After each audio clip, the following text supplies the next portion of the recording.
Akademisyen Hasan Başkanı Altınbaş Üniversitesi'nden Eray Güçler bizimle beraber. Eray Hocam hoş geldiniz. Milliyet Gazetesi Genel Yayın Yönetmeni Özay Şendir bizimle beraber. Özay Hocam uzun zaman olmuştu. Hoş geldiniz. Hoş bulduk Fulya'cığım. Hürriyet Gazetesi yazarı Abdülkadir Selvi bizimle beraber. Abdülkadir Bey hoş geldiniz. Hoş bulduk, iyi yayınlar. Teşekkürler ve gazeteci İsmail Dükel Akıl Çemberi'nin konuğu. Hoş geldiniz. Hoş bulduk, İsmail iyi Bey. yayınlar. Şimdi hemen Yunus Paksoy bizi bekliyor. CNN Türk ABD temsilcisi. Yunus canlı yayında o protestoyu ekrana getirecek. Filistin bayraklarını görüyorsunuz. Bu protestonun nedeni Netanyahu'ya. Washington'daki Netanyahu dakikalar sonra konuşacak. Biliyorsunuz kongrenin ABD'nin tırnak içinde onur konuğu. Ne konuşacak orada? Şu an sokaklarda son durum ne? Hemen Yunus Paksoy'a dönelim. Gördüğümüz kadarıyla polisleri görüyoruz. Bir yandan protestocuları görüyoruz. Eray Hocam sizi de böyle alayım. Yunus, beni duyuyor musun? Burada protestocular kongreye yürümek isterken biber gazı sıkıldı ve bir ses bombası patladı biraz önce. Protestocular engelleniyor orada. Anladığım kadarıyla biber gazı sıkıldığını söyledi. Engelleniyor, biber gazı sıkıldı. İnsanlar ses bombası patlattılar burada biraz önce ve polis gördüğünüz gibi burada maskelerini taktılar, gaz maskelerini ve insanların geri gitmesini istiyorlar. Çünkü hemen şu ağaçların arkasında ABD Kongre binası var ve etten duvar örmüş durumdalar. Burada insanların geçmesine izin vermiyorlar. Biraz önce oldu olay, sen yayına girdiğinde konukları tanıtırken biber gazı sıktılar.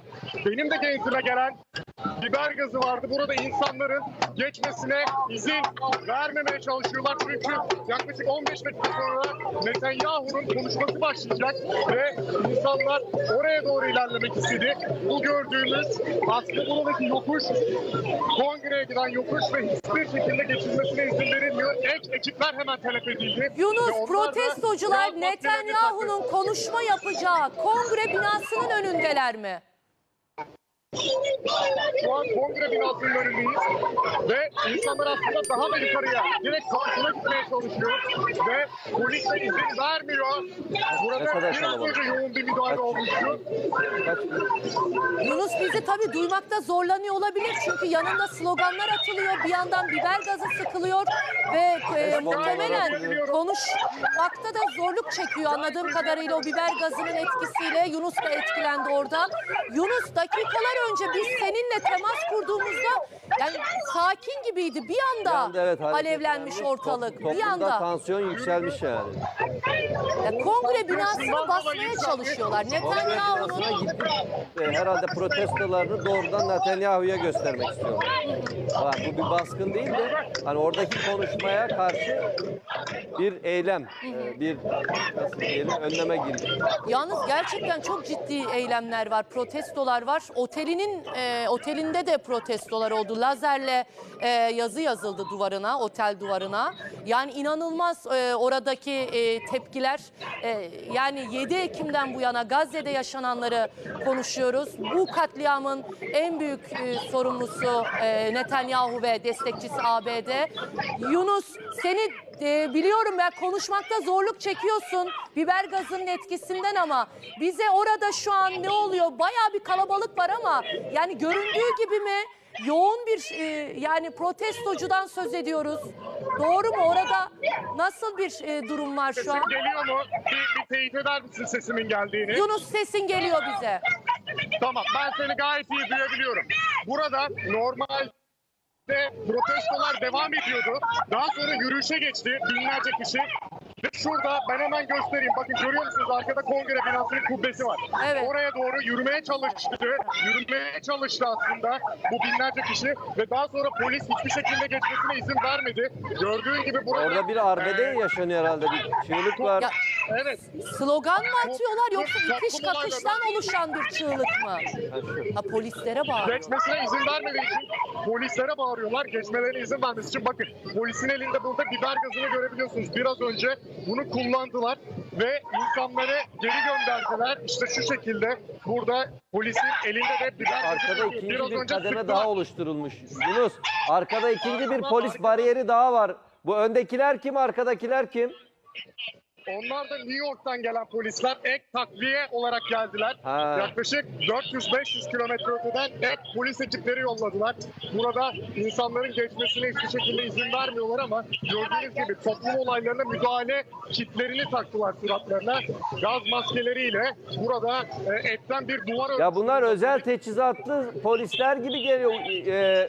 US kollarında bir yazı var. Bu ne anlama geliyor?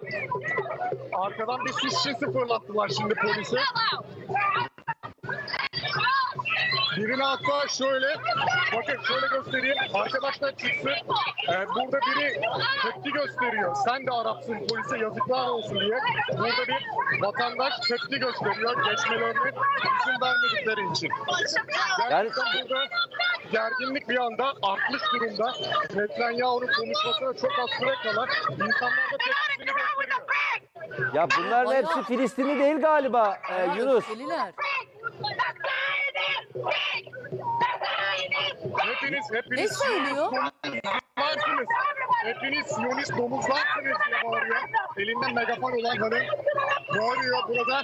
Dediğim gibi yani isyan polisi, isyan kitlerini giydiler ve insanları geride tutmaya çalışıyorlar. Çünkü buradan geçmelerine izin verirse adeta bir 2. 6 Ocak kongre baskınına dönüşecek burada ortam. Yunus bu göstericilerin hepsi Filistinli ya da Arap değil galiba. Mesela başka ırklardan da insanlar var galiba. Ben Yahudilerle konuştum burada. Amerikalılar var, beyazlar, siyahlar hepsi burada.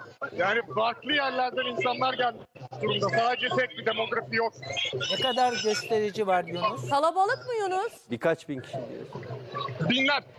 Binlerle şu an ifade edebilirim. Çok büyük. Az. Binlerle diyor. Yine az. Polise size yazıklar Dünya olsun Savaşı'ndan beri diye yaşanan bağırıyor en bakın. büyük insanlık suçuna karşı hatırla Londra'da yaklaşık 300 bin kişi yürümüştü. Evet.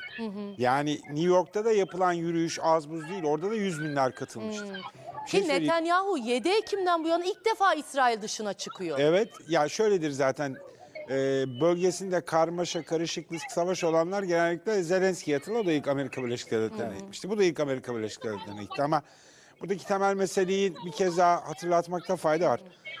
Her bir saatte ortalama 4 çocuğun öldüğü, İkinci Dünya Savaşı'ndan beri en büyük soykırımın yaşandığı işin failini birkaç bin kişinin protesto etmesi bana az gelir. Az diyorsunuz. Az tabii ki. Yani Londra'yı hatırla, Sydney'i hatırla. Dünyanın her yerinde yüz binler ayağa kalkmıştı. Keşke daha kalabalık olsaydı. Ya bir şey söyleyeceğim. Netanyahu'nun konuşma yapacağı o salonu basabilirler mi? Hayır. Ne olur önümüzdeki dakikalarda şu an O burada. salona Capitol Hill orası. Ama Artık- öfkeli bir kalabalık var. Daha önce ya daha bakın önce şöyle bir baskın arkada oldu. iki Daha oldu önce bir bir baskın Ar- oldu. Arkada Kongre ikinci bir baskını hat oldu daha ama oluşturmuşlar. Dikkat söz edin, konusu takviye güçlerle. İsrail ve Netanyahu olunca Amerika'yı korumaktan çok İsrail ve Netanyahu'yu korumaya daha çok Bu bizim özen gördüğümüz gösterirler. 2 sıra polis değildir. Orada daha güvenliğin çok daha büyük versiyonları alınmıştır. Bu kadarını sadece görüyoruzdur biz ama yani şunu söylemekte fayda var. Bir kere olurdu o baskın, kongre baskını o bir kere oldu. Amerika bunun ikinci kere olmasına izin vermez. İzin vermez. Bu arada Netanyahu yaklaşık 9 dakika sonra konuşacak. Canlı yayında ekrana getireceğiz. İşte o şu dakikalarda konuşmasına hazırlanırken kongre binasının önünde de böyle bir protesto var. Yunus Paksoy canlı yayında ekrana getiriyor. ABD polisi etten duvar örmüş vaziyette. Biber gazı sıkıldı, ses bombası atıldı. Yunus da zaman zaman zorluk yaşıyor konuşurken. Etkileniyor çünkü orada bir yandan da Zeynep beni uyardı. Sol Salonda. tarafta da içeriden canlı görüntüler kongrenin içinden. Netanyahu'yu zannediyorum göreceğiz şimdi. Biraz sonra kürsüde olacak. Çok az, yok kendisini şu an görmüyoruz ama dakikalar sonra konuşacak ve ekrana taşıyacağız. Yunus söz sende. Ekranı ikiye böldük. Sol tarafta kongreden yansıyanlar canlı görüntü geliyor. Ekranın diğer tarafında da senin görüntülerin, o protestodan görüntüler geliyor. Söz sende bir kez daha. Bir takım itiş kakışlar görüyoruz poliste göstericiler arasında. burada normalde bu kapatılan yerden geçmek yasak. Çünkü dediğim gibi buradan gittiğinizde hemen benim parmağımla gösterdiğim arkası 6 Ocak Kongre baskınının yaşandığı yer. Oraya geçilmesine, böyle bir şey olmasına bir daha izin vermiyorlar. Ben o gün de buradaydım. Zaten burada başlamış o olaylarda.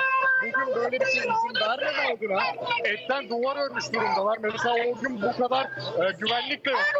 Bu kadar önlem de yoktu. Bugün buradan geçmeye çalışınca ve zorlayınca bu binlerce kişi hemen ses bombası ve göz yaşartıcı bombayla müdahale ettiler. Hiç fırsat bile tanımadılar.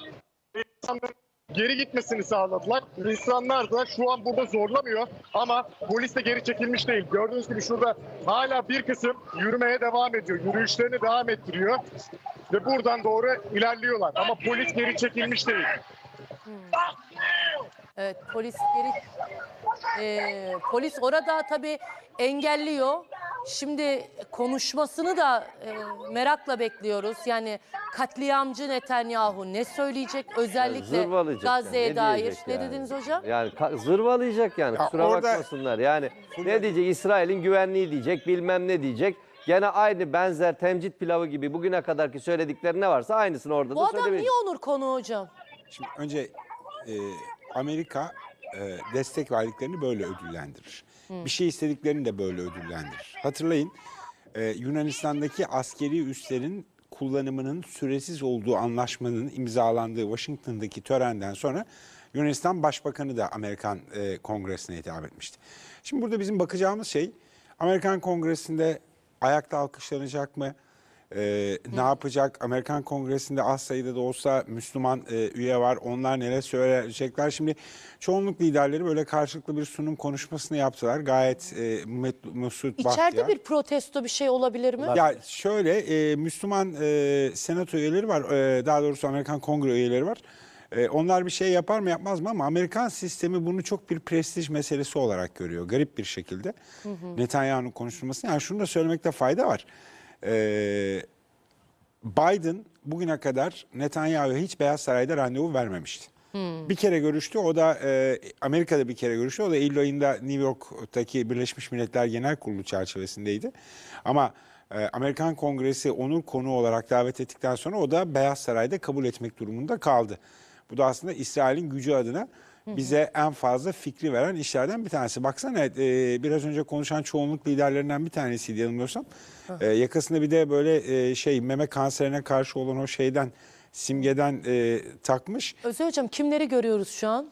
Valla şu anda Amerikan senato üyelerini görüyoruz orada. Temsilciler Meclisi senato üyeleri. Orada şunu söylemekte fayda var herhalde. Bak Bayağı kalabalık localara falan salon. bakar mısın? Ya bu şu anda Amerika'da seçim zamanında seçmenleri şirin gözükmek isteyen oradaki üyelerin de böyle düğüne gider gibi hazırlanıp gittikleri, alkışlamak için de birbirleriyle yarışacakları bir gündemi görüyoruz. Yoksa şunu hatırlatmakta fayda var. Bakın Netanyahu ilk kabineyi kuracakken bu 3 ultra ortodoks partiyle koalisyon kurulmamasını isteyen Amerika'daki Yahudi cemaatleri de tepki göstermişlerdi ki bunların en bilineni Ulusal Yahudi Kongresi'dir Amerika'da. O 1902'de yani İsrail Devleti'nden 46 yıl önce kurulmuş, Macaristan'dan gelen Yahudilerin ağırlıklı olduğu bir gruptur.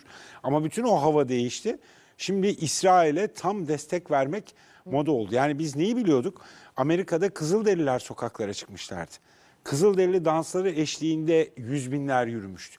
O yüzden bugün bu sayı Ama bildiğim kadarıyla bu toplantıya Kamala Harris katılmıyor. Kamala Harris katılmıyor ama yarına randevu Kamala yok verdi. doğru. Yani Kamala Harris yok. yarına randevu verdi. Şimdi yarın 2 randevusu var. Bir Kamala Harris'le görüşecek, yani artık Demokratların müstakbel başkan adayı. Sonra da Florida'ya geçecek, Donald Trump'la buluşacak. Biden'la da bir görüşmesi. Biden'la yaptı görüşme. Netanyahu Biden'la görüştü mü? görüştü. Öyle mi? Ha? Şimdi Evet. Trump'la görüşecek.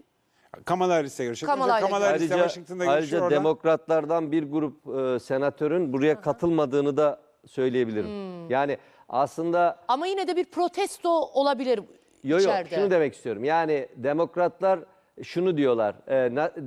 İsrail'e destek veriyoruz ama Netanyahu'ya da çok destek vermiyoruz. demokratlar- gibi bir mesaj vermeye Bu arada çalışıyorlar. salonda mı çağrılacak mı?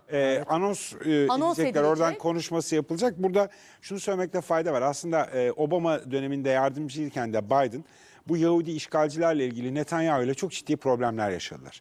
Ama sonra İsrail gücüyle Netanyahu onları katlayıp bir kenara koymuştu. Biden o yüzden aslında ilk görev döneminden beri, başkan yardımcılığından beri çok sevmez Netanyahu'yu. Ama şu anda İsrail'i o temsil ettiği için ve Amerika'da seçim zamanı Yahudi lobisi son derece önemli olduğu için evet şu anda bak ayağa kalkarak, Evet. ayakta alkışlarla Şu beraber. an canlı görüntüler ekrana Yani geliyor. alkışladıkları Kongreden kişi Netanyahu'yu mu alkışlıyorlar? Netanyahu şu an? daha en girmedi büyük salona. katliamlar Onlar gelip Netanyahu. görüyoruz. Alkışlıyorlar. Şu an ayağa Muhtemelen kalktılar. soykırımcıyı aldı. Evet. Yok daha Netanyahu şimdi gelecek. Önden anons Sesi duyabiliyor ediliyor. muyuz arkadaşlar? Kimin anons ettiler? Evet. Zeynep sen sesi... Netanyahu daha gelecek Tamam. çünkü kameralar daha yeni giriş kapısını çevirmeye başladılar. Şu an hala ses gelmemiş Tahminen galiba. biraz önce Yunus daha iyi bilecektir ama çoğunluk liderleri girmiş olabilir veya komisyon başkanları girmiş olabilir. Bu arada arkada da yürüyüş var. Yunus biraz galiba bulunduğun yeri Bir değiştirdin. hareketlendi. Yunus Paksoy. Bir hareketlenme var evet. Hala aynı yerdeyim. Sadece polislerin yanındayım. Yani bir 15-20 metre yana geldim. Şeyi söyleyeyim orada. Biden-Netanyahu görüşmesi yarın olacak. Beyaz Bayağı Saray'da. Netanyahu. Biden'la görüştükten sonra da Kamala Harris'le görüşecek. Cuma günü de Trump'la görüşecek. Burada evet yani bugün bu programı var. Birazdan gelmesini bekliyoruz. Kamala Harris bu programın normalde başkanlığını yapacaktı. Başkan yardımcısı aynı zamanda Senato başkanıdır. Ama katılmayacağını söyledi. Onun yerine Senato Dış İlişkiler Komitesi Başkanı Ben Cardin ve Temsilciler Meclisi Başkanı Mike Johnson. O iki kişi arkasında oturanlar onlar. Birazdan da Netanyahu'yu duyurduklarında işte bayanlar ve baylar İsrail Başbakanı Benjamin Netanyahu diye duyurusu yapılacak. Duyuracak. Yolda içeri girecek. Öyle salona girecek. Şu an Evet. salonda yok. Yok daha. Şu an yok. Yunus arkada bir yürüyüş var. Ha, Onlar Yunus belli evet, bir de başka oraya bir gidiyor. yere harekete mi gidiyorlar, geçti Yunus? onlar. Nereye yürüyorlar? Arkanda. Aynı yerdeyiz ama kongreden uzak tarafa yani burayı bilenler için tren istasyonu tarafına doğru yürüyorlar. Yine aynı yerdeyim ben yerimi değiştirmedim sadece tripodu koyabileceğim bir yere geçtim. Hala insanlar normalde burada bazıları yürüyüşüne devam ediyor. Bazıları da polisin karşısında durmaya devam ediyor. Ama o polis barikatını geçmeye çalışanlar şu an o girişimlerini durdurdular. Çünkü polis gerçekten ilk başta direkt sert müdahalesini gösterdi. Ve buna izin vermeyeceğini de göstermiş oldu. Çünkü tam içeride oturum başlayacakken yani bir 10 dakika kala böyle bir şey izin veremezlerdi. Ondan dolayı direkt sert gösterdiler ama gerçekten o biber gazının hala ben yani suratımı yakmaya başladığını hissedebiliyorum. Yani alnım bayağı yanıyor o biber gazından. İlk başta boğazımıza da geldi. Evet. Ama yani herhangi bir sıkıntı yok onun dışında şu an için.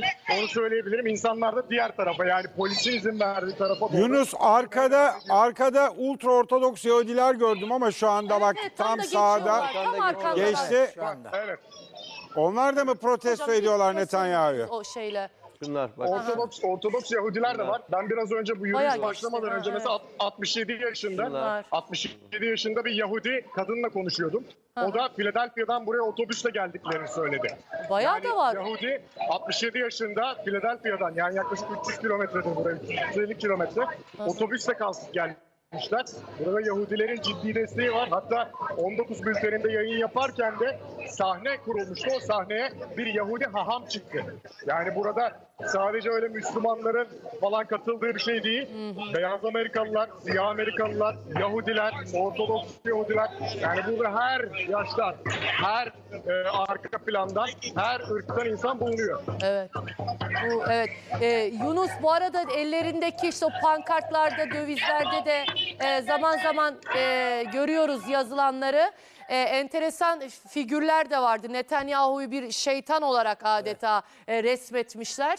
Biraz arkadaşım orayı gösterirsen sana zahmet, hem bir pankartlara bakalım, insanlara, ortama bakalım ama gözümüz kulağımızda tabii ki şu an salonda Netanyahu çıkacak. Burada insanlar senin gibi yürüyüşlerine devam ediyorlar. En çok benim gördüğüm Bak mesela şu. Netanyahu'yu tutuklayın. İşte. Netanyahu'yu tutuklayın. Savaş suçlusu. Gazze'deki ablukayı kaldırın. Washington'da savaş suçları Washington'da biz tartışlamıyoruz, hoş görmüyoruz pankartları var. Yine Netanyahu'yu burada genel tema Netanyahu'nun bir katil olduğu, savaş suçlusu olduğu ve onun tutuklanması gerektiği yönünde. İnsanların burada yaptığı pankartlar, Netanyahu'nun kuklaları, hatta bir tane vardı. Bakın şöyle göstereyim. İsrail bayrağını, kanlı İsrail bayrağı, İsrail öldürüyor diye bir bayrak da burada getirmişler, üstünü kana bulamışlar. Bir tane vardı orada, Netanyahu'nun altında Nazi haçı vardı, Gamalı haç vardı ve Netanyahu Nazilerin mirasını devam ettiriyor diye bir pankart da gördüm. Gerçekten burada genel olarak tema Netanyahu'nun ve İsrail'in gerçekleştirdiği katliam, burada yaptığı soykırım ve onun tutuklanması gerektiği. Bakın buldum hatta. O biraz önce söylediğim Gamalı haç, Nazi Gamalı haçı ve üstünde Netanyahu'nun kafası. Şimdi göstereceğim. Evet, Nazilerin burada mirasını devam ettiriyor. Adolf Hitler'in Nazilerin mirasını devam etti. devam ettiriyor diye. Burada Ağzından kan akıyor. Böyle bir... Bu arada Bibi Amerikalı başkanların Canavar. şeyidir. Netanyahu çağırma. Normalde Benjamin Bibi diye seslenir ona. Amerikan başkanları, Biden da Bibi diye sesleniyor diye yanılmıyorsam. Bibi Netanyahu diye yazmışlar. Aslında kendi ülkesine orada bir göndermeyi yapmış. Karpuz figürü var, Filistin'in simgesi. Biden'ın kafası var. Biden'ın kafasının Biden o, evet. Ben bebeklerin kafasını kopartıyorum ve hepsini öldürüyorum yazıyor. Bir tarafta Biden, bir tarafta Netanyahu. Önlü arkalı, tamam. Önlü arkalı. Zaten Ve genel Biden'ın olarak bu zaten kadar hem desteği Biden hem olmasa Netanyahu bu kadar Şu anda katliam geliş var yapamaz. galiba çünkü kameralar Şu an bir işlemeye başladı. hareketlilik var salonda. Fotoğrafçılar, kameramanlar kapıya doğru yöneldiler. Alkışlanıyor. alkışlar da Şu var an şöyle. kim alkışlanıyor bilmiyorum ama. Evet, Benjamin Netanyahu, Alkışladık. İsrail Hayır, Başbakanı. soykırımcı alkışlıyor. Katliamcı Netanyahu salona Günümüzün girdi. Hitler'ini alkışlıyorlar. Kadın binlerce ve çocuk insanın katilini katili. alkışlıyorlar. Evet. Maalesef Orada o el bazı sıkan çok mutlu şimdi. Bu ay O, onlara yeter. şakşakçılarının Skandal. bak o el sıkan var ya kapıda ayaküstü çevirip konuşan. Şimdi bağışı da kaptım, oyu da kaptım diye o oynuyor. Bir Yani- katilin eli kanlı, bir Efendim, katilin elini sıkıyorlar. Evet, hepsi neredeyse ayağa kalktı, tebessüm ediyorlar. Netanyahu'yu gördükleri için çok mutlular. Eğiliyorlar, bükülüyorlar adeta. Netanyahu'yu alkışlıyorlar. Hepsi selam vermeye çalışıyor. Canlı görüntüler Washington'dan geliyor. Şu an Netanyahu kürsüye doğru yürüyor. Ve birkaç yakasındaki- dakika sonra da Fulya konuşma yapacak. sıktıkları eli kanlı bir el Evet, katliamcı sıkıyorlar. Netanyahu'yu Bu arada alkışlıyorlar. Yunus, Buyurun hocam. Ben meme kanserinin ağrımasına benzettim ama bu sarı bir kurdele var. Netanyahu'nun yakasında da var. Onun ne olduğunu biliyor muyuz? Biliyoruz. Sarı kurdela şeyler için, rehineler için Ha, rehineler için kurdele takıyorlar öyle mi? bir işaret. Bir arkadaşlar beni ekranda gösterebilir mi? Bakın gösterdim. Dostlar, Burada hemen ikiye insanların bölelim. Gözleri yanmış.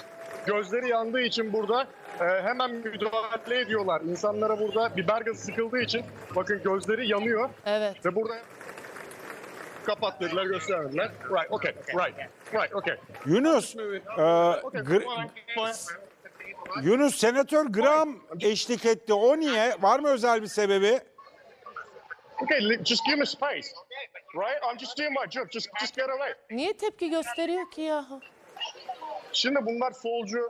Solcular basını sevmez Fulya. Amerika'da özellikle basından nefret ederler. Çekme diyorlar ama ben işimi yapıyorum burada zaten. Evet, çok Tam haklısın. alanındayım. Sevgili Yunus, şu an kürsüde. Şu an katliamcı Netanyahu konuşmaya başladı. Ve ayakta alkışlıyorlar. Ayakta Bu ayıp. alkışlıyorlar. Amerika'da Söyledim ama. Dakikalardır. Söyledim girmeden buna bakacağız dedim tabii, işte. Onur Evet. konuğu olarak davet etmek bir ayıptı. Ayakta alkışladıkları bir Hala katil. oturmuyorlar. Bak, çocuk dakikalardır katili ayaktalar. Dakikalarca alkışlıyorlar. Neyi alkışlıyorlar? 40 bin insanın katilini alkışlıyorlar. Utançtır Bayağı ya. şey Bu yapıyorlar bak. utançtır yani Amerika açısından. Hani özgürlükler ülkesi diyorlar ya, katliamlar ülkesi.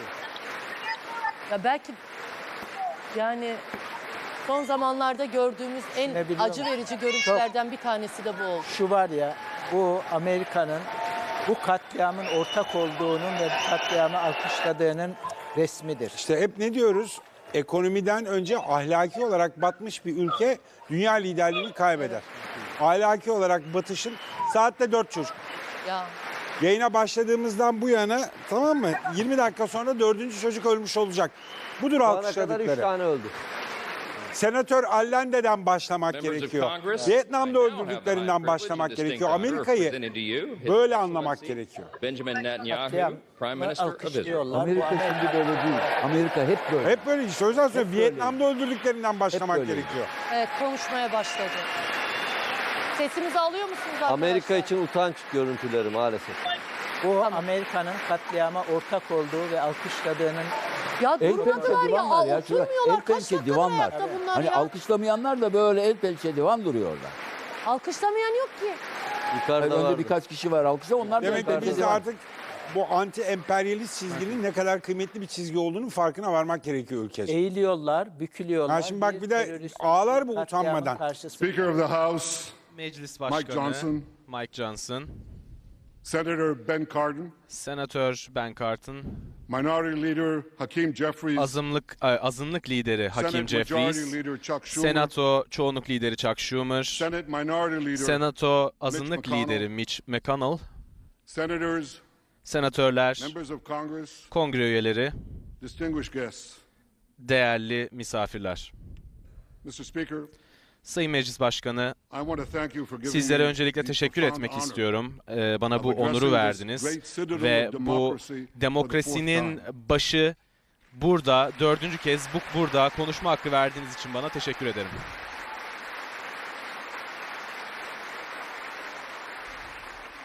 We meet today Bugün At a şuna crossroads ihtiyacımız of var.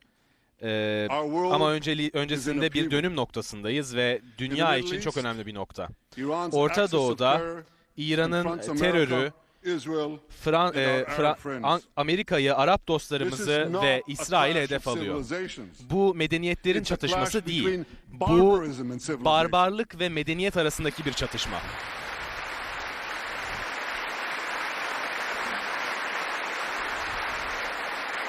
It's a clash Bu between çatışma those who glorify death ölümü and those who yüceltenler sanctify life. ve hayatı kutsayanlar arasında bir çatışma. For the forces of civilization to triumph, Medeniyetin güçlerinin America kazanması and için Israel must Amerika ve stand İsrail together. yan yana durmak zorunda.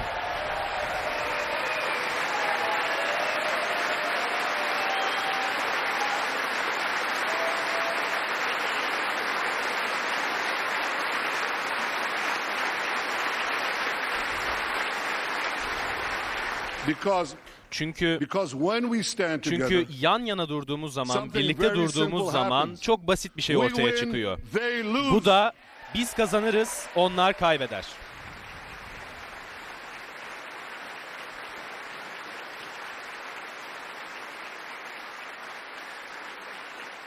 And my friends, I came to Ve assure you dostlarım, today bugün of sizlere one şu thing. sözü vermeye We geldim. will Biz win. kazanacağız.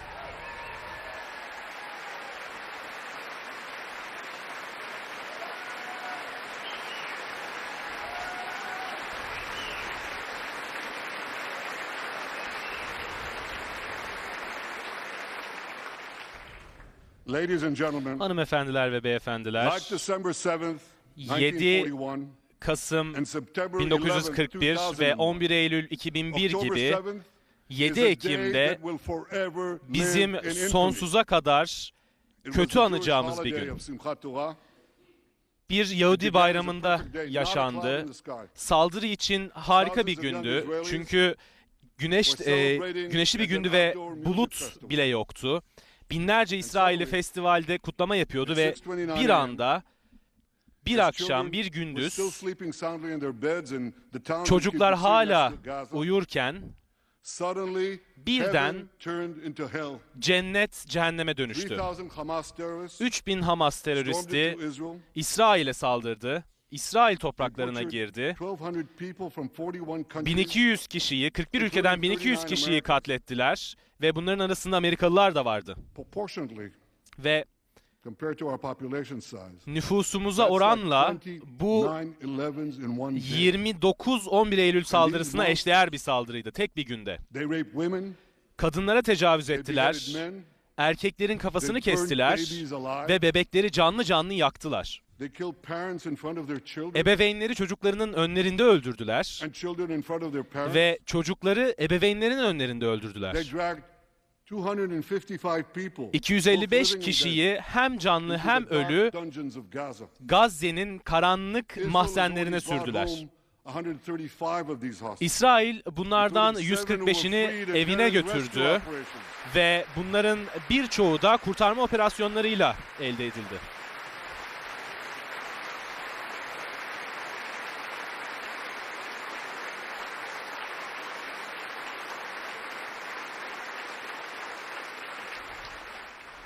One of those freed hostages, Noor Serbest Gamani, bırakılan, kurtarılan is here in the gallery, rehinelerden bir sitting near my tanesi wife Sarah.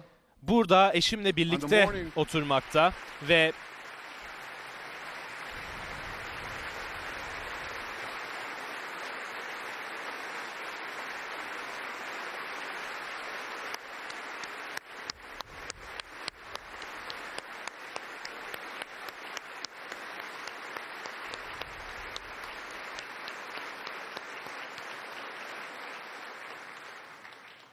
On the morning of October 7th, ve 7 Ekim the sabahında entire world saw Noah's look of desperation tüm dünya as she was violently abducted to Gaza. Noah'nın Gazze'ye kaçırılırken ki bir motosikletin arkasındaki görüntülerini gördü ve annesiyle görüştüm birkaç ay önce. She was dying of cancer.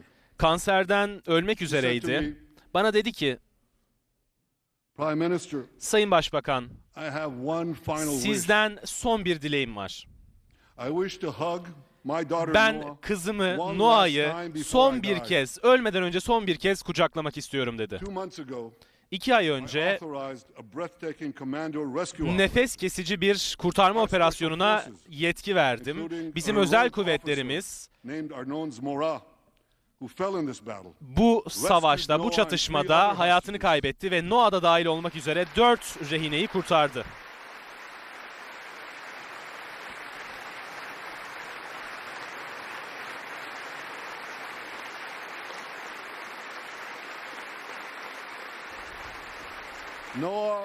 Noah,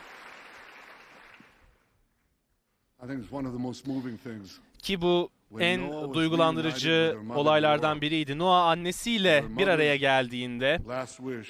annesinin son dileği Noah, yerine we're gelmiş so thrilled oldu. to have you with us Ve today. Noah, Thank you. bugün burada olduğun için çok mutluyuz bizimle. Teşekkür ederim.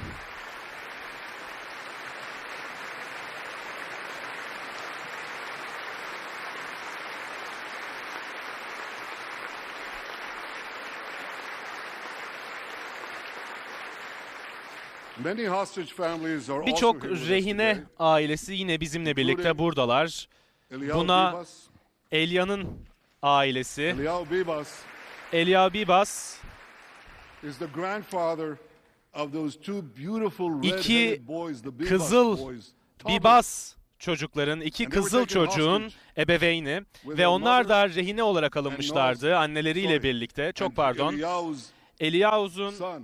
The entire family çocuğu was birlikte taken hostage. tüm aileleri Two beautiful rehine olarak red-haired alınmıştı. children İki taken güzel hostage. kızıl çocuk rehine olarak alınmıştı. Ne kadar And with us canavarca. also is Iris Ve Khalil, bugün bizle birlikte whose yine son Yotam Yutam'ın bravely oğlu escaped cesurca Hamas captivity with Hamas'ın two other Israelis. tutsaklığından kaçtı iki rehineyle birlikte, ancak trajik olarak ülkemize geri kaçarlarken öldürüldüler. Bizimle birlikte aynı zamanda Amerikalı rehinelerin de aileleri buradalar.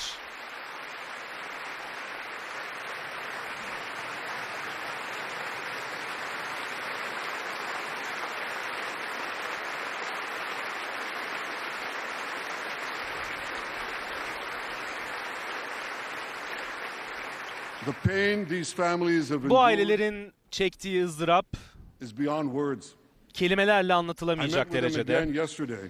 Dün yine onlarla promised them görüştüm this. ve onlara şu sözü I verdim. will not rest until all their Tüm loved rehineler, ones are home. tüm sevdikleriniz All of them. evlerine geri dönene kadar dinlenmeyeceğim dedim. Hepsi.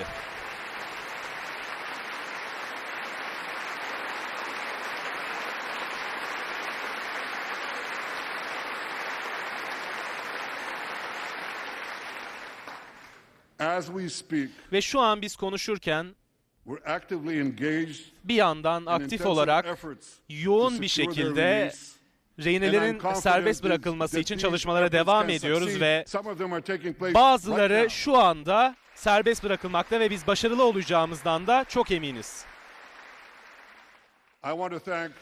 Aynı zamanda Başkan Biden'a teşekkür etmek istiyorum. Rehineler için büyük çaba gösterdi ve aynı zamanda ailelere de teşekkür etmek istiyorum, rehinelerin ailelerine.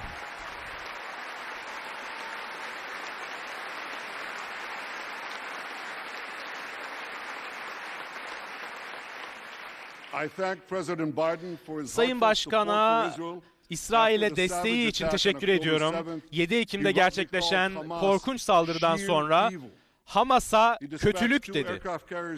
Saf kötülük dedi ve Orta Doğu'ya 2 uçak gemisi gönderdi caydırıcılık için ve en karanlık zamanımızda hiçbir zaman unutulmayacak bir ziyaret gerçekleştirdi İsrail'e.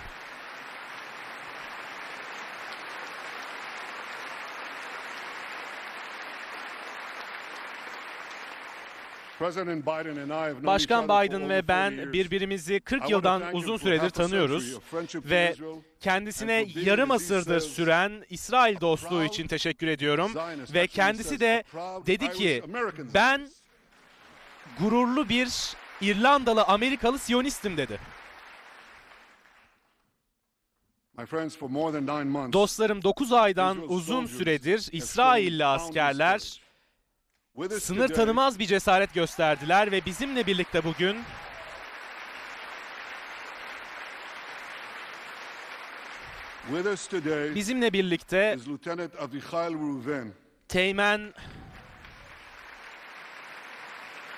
teğmenlerimizden biri burada.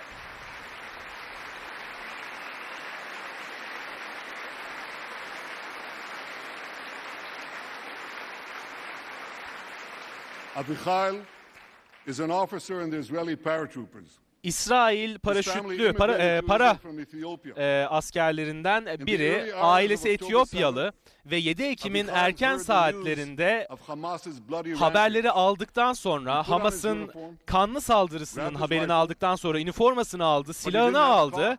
Ancak arabası yoktu. Ve 10 kilometrelerce koştu. Gazze'nin ön cephelerine vatandaşlarını korumak için koştu.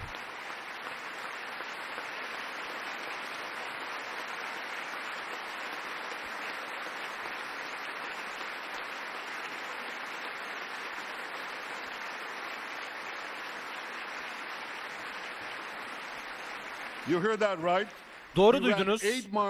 10 kilometre boyunca koştu. Ön cepheye koştu. Birçok teröristi öldürdü ve pek çok hayatı kurtardı.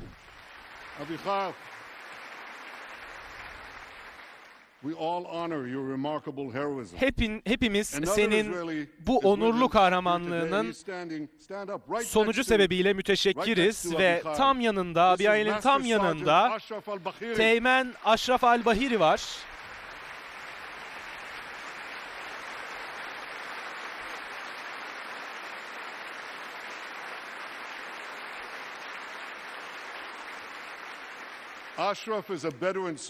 Eşref bir Bedevi asker, İsrail Müslüman toplumundan ve 7 Ekim'de Eşref de birçok teröristi öldürdü. Önce silah arkadaşlarını korudu kışlasında ve sonrasında mahalleleri korudu yakınındaki, kibutsların yakınındaki ve Eşref gibi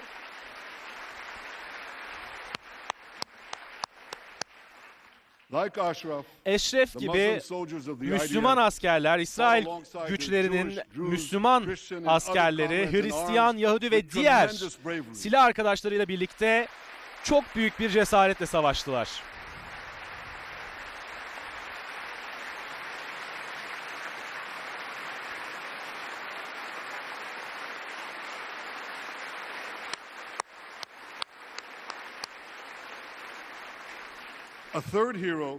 Üçüncü kahramanımız aynı zamanda bugün yine bizimle birlikte.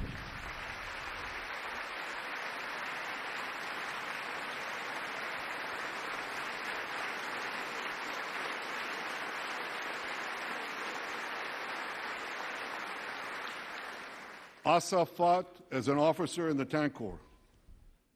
and he was wounded in battle. Kendisi He was çatışmada wounded in yaralanmıştı. battle Çatışmada yaralandıktan while protecting his sonra fellow soldiers from a grenade. bir bombadan Lost his korumuştu right arm, silah arkadaşlarını. Sağ kolunu vision kaybetti in his left eye. ve sol gözündeki görme He's yetisini recovering. kaybetti. Şu an And incredibly, iyileşmekte ve within a short time, inanılmaz bir şekilde kısa bir süre Asil soon içinde returned to active duty yeniden as a commander of a tank company. bir tank tugayının komutanı olarak çatışmaya geri dönecek.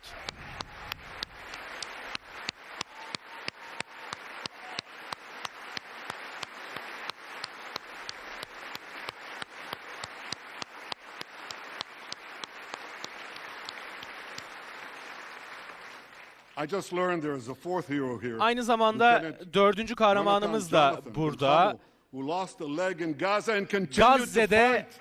bacağını kaybetti ancak hala savaşmaya devam ediyor.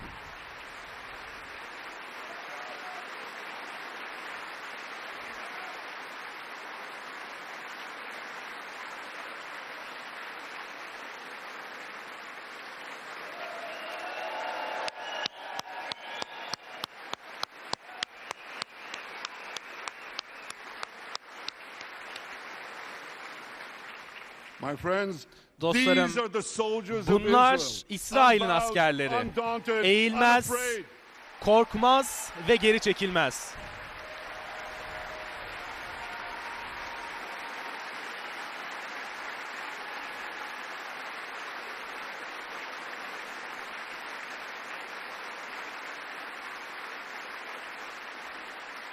As the Bible says, İncil'de de yazdığı gibi they shall rise like lions. They aslanlar have risen gibi like lions. kalkacaklar, The lions of aslanlar Judah, gibi the dirilecekler lions of Israel. ve dirildiler.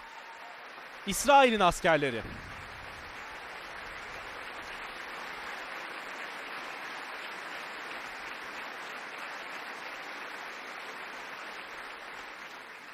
Ladies and gentlemen, Hanımefendiler ve beyefendiler, the men and women of the IDF İsrail come from Silahlı every corner Kuvvetleri'nin of Israeli society, askerleri İsrail Every toplumunun ethnicity, her bir köşesinden every color, geliyor. every creed, Her etnisiteden, her left and right, ırktan, her renkten, religious and secular, sağdan, soldan, dindar, are viewed seküler, with the indomitable hepsi spirit of the Maccabees, the legendary Jewish warriors of Makabi'nin antiquity.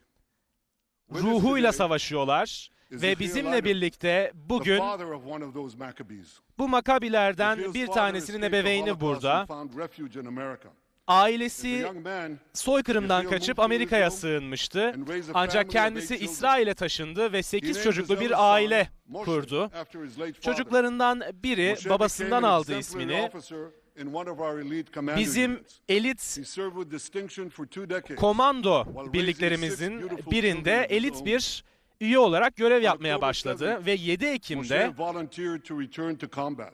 savaşa geri dönmek için 4 gönüllü weeks later, oldu. 4 hafta He sonra was killed when a booby trap mine bir exploded bubi in a tuzağı, town shaft. bir mayın next to a mosque. patlayınca, caminin yanındaki bir his mayın son's patlayınca funeral, hayatını kaybetti. Yehiel Ve said this, oğlunun cenazesinde "If the state şöyle of dedi. Israel had not Eğer been İsrail established after devleti the Holocaust, kurulmamış olsaydı the soykırımdan image sonra engraved in our collective memory would hepimizin have been the kolektif photograph of that helpless anılarındaki Jewish boy in the Warsaw görüntü ghetto, holding his hands up bir in the air getoda with Nazi rifles çaresizce pointed at him. bekleyen Yahudi çocuk, But Nazi because of the silahlarının birth of önündeki Israel, Yehiel çocuk continued, aynı kalmaya because devam of the ederdi. courage Ancak of soldiers İsrail like devleti my son kurulduğu Moshe, için oğlum the gibi Jewish people kahraman are no longer askerler helpless in the sayesinde face of our Yahudi enemies. halkı artık düşmanlarımızın karşısında çaresiz değil.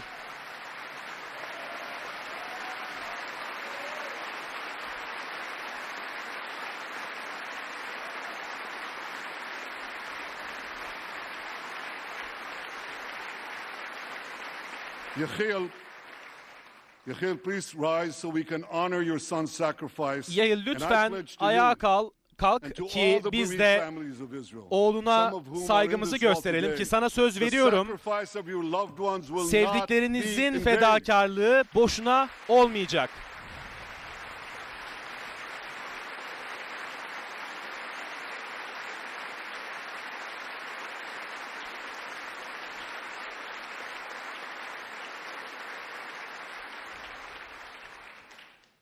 It will not be in vain Because for Israel, beyhude olmayacak never çünkü again must İsrail never be an empty promise. yeniden It must always hiçbir zaman remain boş a bir sacred söz vow. olmayacak. And Her after zaman October kutsal bir 7th, söz olarak never kalacak. again is Ve now. diyoruz ki yeniden asla olmaması için şimdi harekete geçmeliyiz.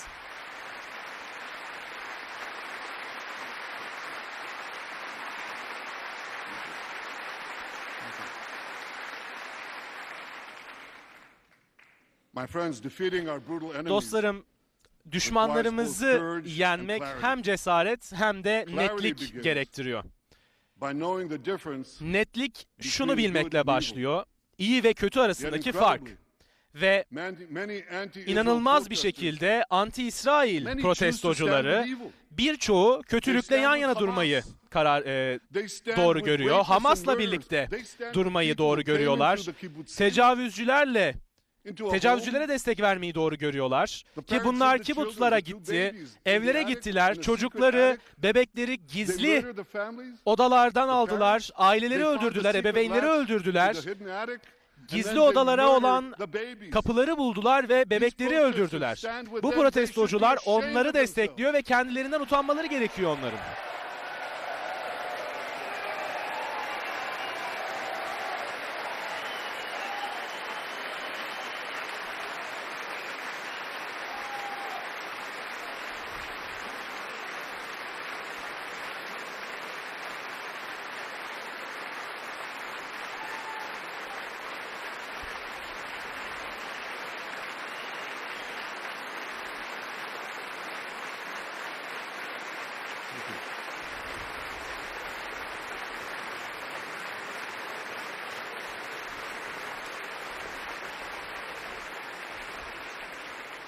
They refuse to make the simple distinction Basit between bir those who farkı target yapmayı terrorists reddediyorlar. and those Teröristlere who target hedef alanlar civilians, ve sivillere between the hedef alanlar democratic state of arasındaki Israel and the ayrımı terrorist yapmıyorlar. thugs of Hamas. Demokratik İsrail devleti ve terörist Hamas arasındaki farkı görmezden geliyorlar. Yakın zamanda Amerika Birleşik Devletleri'nin genel direktörüyle bir görüşme yaptık ve şunu söylediler, bu protestocuların Amerika'ya rahatsızlık vermek istediklerini söylediler. Ve bu protestocular 4 Temmuz'da Amerikan bayrağını yaktılar. Aynı zamanda North Carolina Üniversitesi'ne de teşekkür etmek istiyorum. Amerika Birleşik Devletleri bayrağını korudular ve bu anti-İsrail protestocularına karşı, İsrail karşıtı protestoculara karşı Amerikan bayrağını korudular.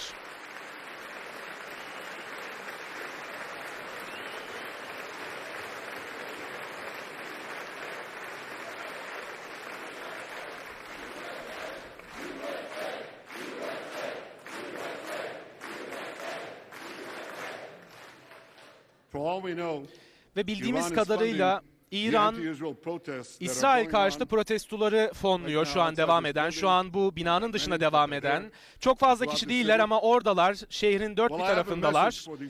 Bu protestoculara bir mesajım var.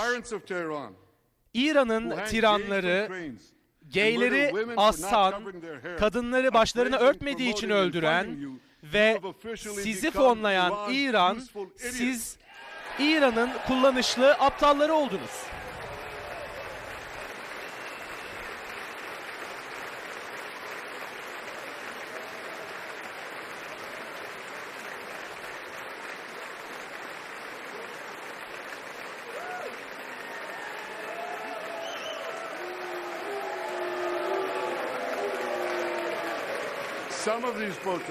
Bu protestocuların bazıları çok inanılmaz bu. Bazı protestocular bazı tabelalar tutuyorlar. Gazze'yi destekleyen gayler diyorlar. Aynı zamanda şunu da diyebilirler. KFC'yi destekleyen tavuklar. Bu protestocular şunu söylüyorlar, nehirden denize diyorlar. Ancak bazıları hangi nehir, hangi deniz hakkında konuştuklarından haberdar bile değil. Sadece coğrafyaları da kötü değil, aynı zamanda tarihleri de zayıf. İsrail'e şunu söylediler, sömürgeci bir devlet dediler İsrail'e. Şunu bilmiyorlar mı? İsrail toprakları, İbrahim'in, İshak'ın ve birçok peygamberin, Davud'un, Süleyman'ın bulunduğu topraklardı.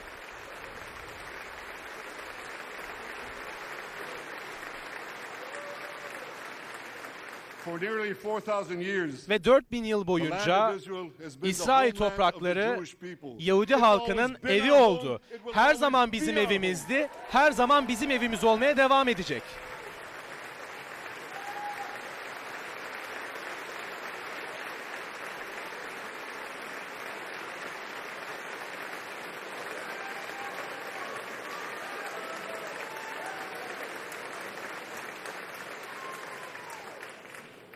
It's not only the campus protesters who get it wrong. Sadece kampüste protesto yapan protestocular da yanlış yapan kişiler değil. Aynı zamanda bu kampüsleri yöneten kişiler de yanlış yapıyor. 80 years after the Holocaust, Soykırımdan 80 yıl presidents sonra of Harvard, Penn, Harvard'ın, and I'm ashamed to Penn'in say, rektörleri my ki alma bunu mater, söylemekten MIT, utanıyorum. Mezun olduğum MIT'nin rektörleri to condemn the calls for the genocide of Jews. Yahudilerin soykırımına destek verenleri kınama cesaretini gösteremediler. Ne dediler biliyor musunuz? On the context. Bağlama bağlı Well, let me dediler. give these Bağlama befuddled bakmalıyız academics dediler. a little context. Bu akademisyenlere biraz bağlam vereyim.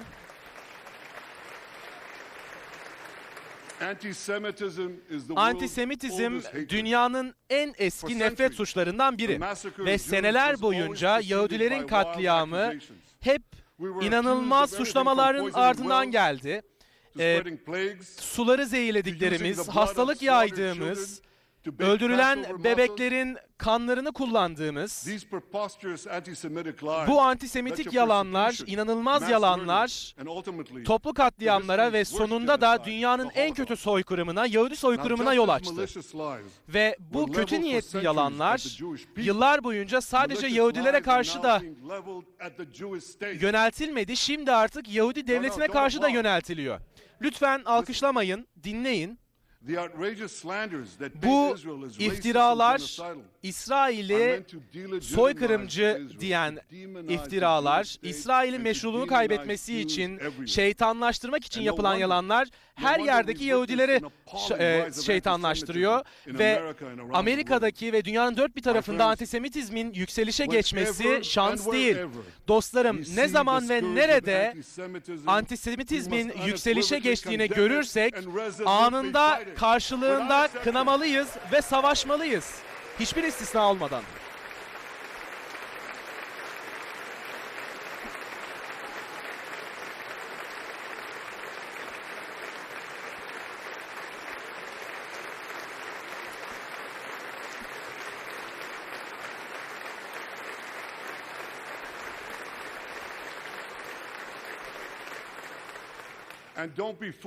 Ve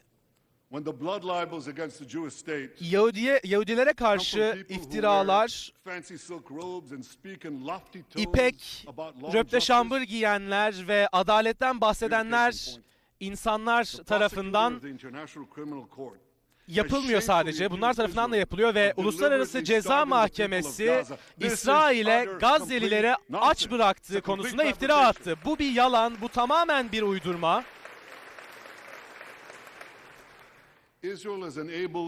İsrail 40 binden fazla yardım tırının Gazze'ye girmesine izin verdi. Bu yarım milyon ton gıda anlamına geliyor ve her kadın, çocuk ve yaşlının beslenmesi için gönderildi onlar.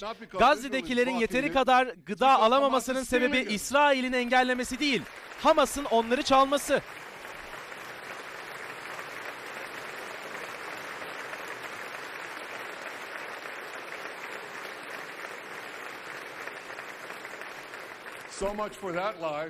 Ve bu yalandan başka bir yalan daha paylaşmak istiyorum. Uluslararası Ceza Mahkemesi savcısı İsrail'i bilinçli olarak sivilleri hedef almakla suçladı.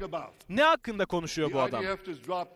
İsrail silahlı kuvvetleri milyonlarca mesaj gönderdi, milyonlarca not gönderdi, binlerce telefon araması yaptı ki Filistinli siviller saldırılardan uzaklara gitsin. Ancak Hamas elinden geleni yaparak sivilleri saldırıların yapılacağı yerlere yönlendirdi ve roketler fırlattılar camilerden. Hatta kendi sivil vatandaşları, kendi sivil Filistinlilerini bile vurdular kaçtıkları için.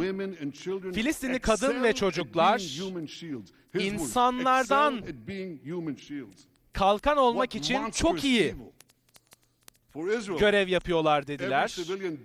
Çok canavarca bu. İsrail'de her bir sivilin ölümü bir trajedi. Hamas içinse bu bir strateji. Filistinli sivillerin ölmesini istiyorlar. Böylece İsrail uluslararası medya tarafından hedef alınsın ve savaş sona ermesi için baskı uygulansın. Hamas hayatta kalmaya devam ettiği sürece 7 Ekim'i yeniden ve yeniden gerçekleştireceği sözünü verdiler. Ancak size şu sözü vermek istiyorum. Ne baskı yapılırsa yapılsın, ben bunun gerçekleşmesine izin vermeyeceğim.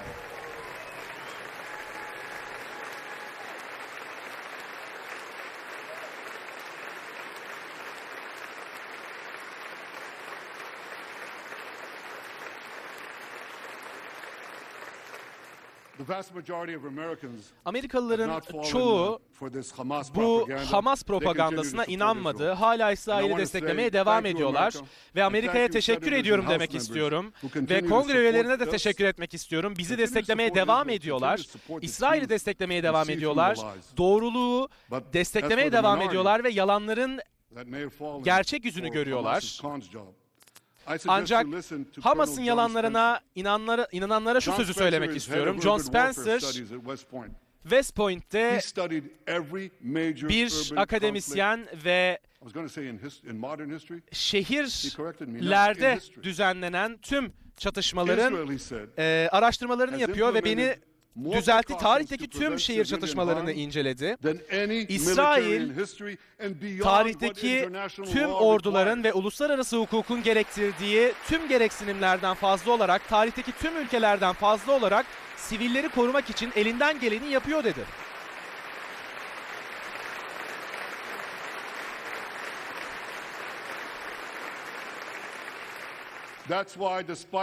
Bu yüzden tüm yalanlara rağmen Gazze'deki savaş, savaşçılar ve savaşanlar ve siviller arasındaki oranın, hayatını kaybeden savaşçılar ve siviller arasındaki en düşük orana sahip savaşlardan biri. Ve en düşük oran nerede biliyor musunuz? Refah'ta. Birçok insanın söylediği şeyi hatırlatmak istiyorum size. Eğer İsrail Refah'a girerse binlerce, hatta 10 binlerce sivil öldürülecek demişlerdi. Ancak geçtiğimiz hafta ben Refah'a gittim ve askerlerimizi ziyaret ettim. Hamas'ın geri kalan terörist savaşçılarıyla savaşan askerlerimizle. Dedim ki, Refah'ta kaç terörist öldürdünüz? Bana 103 asker dediler. Tam bir sayı söylediler. Ben de sordum. Kaç sivil öldürüldü? Bana dedi ki, Başbakan, hiç, pratik olarak hiç dedi. Bir olay hariç dedi. Bir bombanın şarapneli,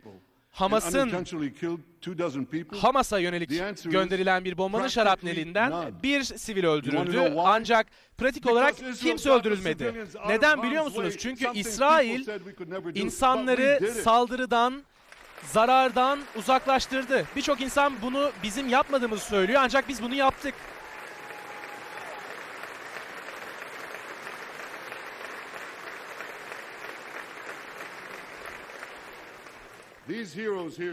Buradaki kahramanlar, İsrail'in askerleri, savaşa nasıl devam ettikleri sebebiyle kınanmamalılar. Tam tersine teşvik edilmeliler, takdir edilmeliler.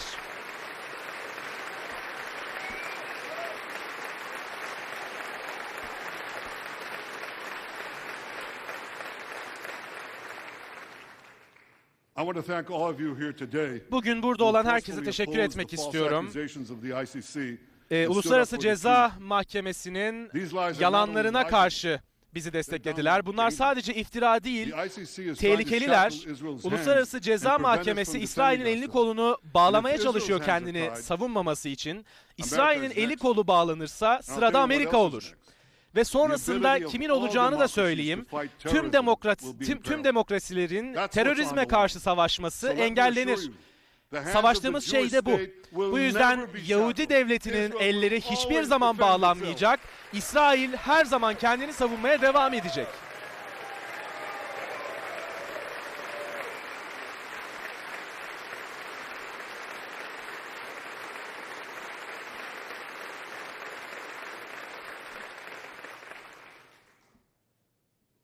My friends, in the Middle East, Orta Doğu'daki Iran dostlarım, is virtually beyond, İran behind all the terrorism, tüm terörizmin arkasında, tüm çatışmaların, tüm kaosun, tüm öldürmelerin arkasında. no surprise. Bu da sizi When he founded the şaşırtmamalı. Islamic Republic, İslami Cumhuriyeti kurdukları zaman Ayetullah Hümeyni şu sözü verdi. Devrimimizi dünyanın dört bir tarafına ihraç edeceğiz dedi. İslami devrimi dünyanın dört bir tarafına ihraç edeceğiz dedi. Şimdi kendinize şu soruyu sorun. Hangi ülke İran'ın bu planlarına karşı, dünyayı radikal İslam'ı yaymasına karşı hangi ülke duruyor? Cevap basit. Bu da Amerika. Batı medeniyetinin koruyucusu ve dünyanın en güçlü ülkesi.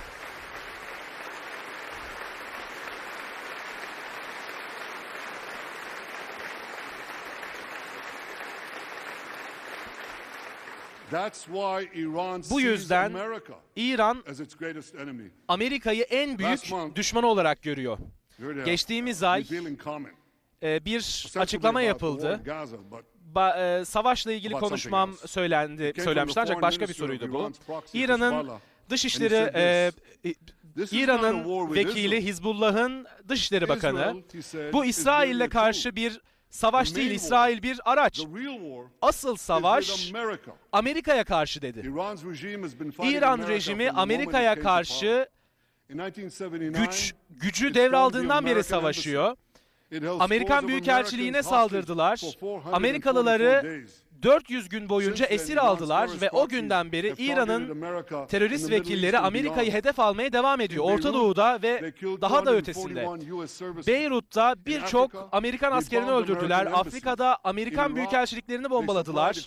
Irak'ta binlerce Amerikan askerini sakatlamak için bombalar verdiler. Ve Amerika'nın içinde ölüm timleri gönderdiler ve bir eski Dışişleri Bakanı'nı ve bir Dışişleri Bakanlığı danışmanını öldürmek için ölüm timleri gönderdiler ve Başkan Trump'ı suikaste uğratmak için tehditte bulundular. Ancak İran, Amerika'ya asıl olarak önce Orta Doğu'yu ele geçirerek tehdit oluşturabilir ve bunun için de Husileri, Hizbullah ve Hamas'ı kullanıyor. Orta Doğu'nun merkezinde, İran'ın karşısında bir Amerikan yanlısı demokrasi duruyor ve bu da benim ülkem İsrail ülkesi, İsrail devleti.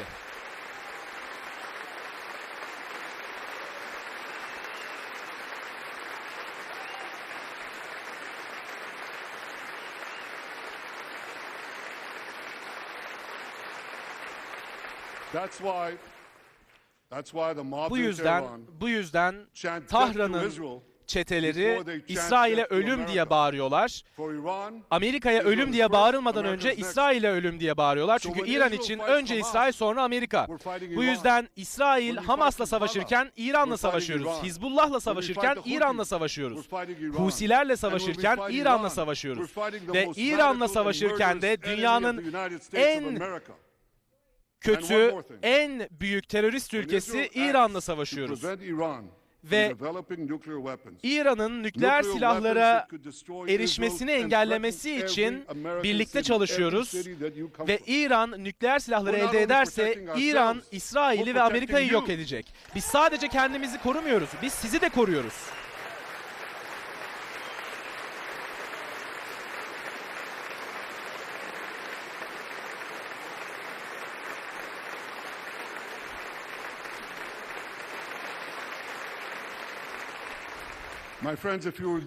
Dostlarım, bir şeyi hatırlamanızı isterim. konuşmadan bir şeyi hatırlamanızı isterim. O da bu. Bizim düşmanlarımız sizin düşmanlarımız. Bizim savaşımız sizin savaşınız ve bizim galibiyetimiz sizin galibiyetiniz olacak.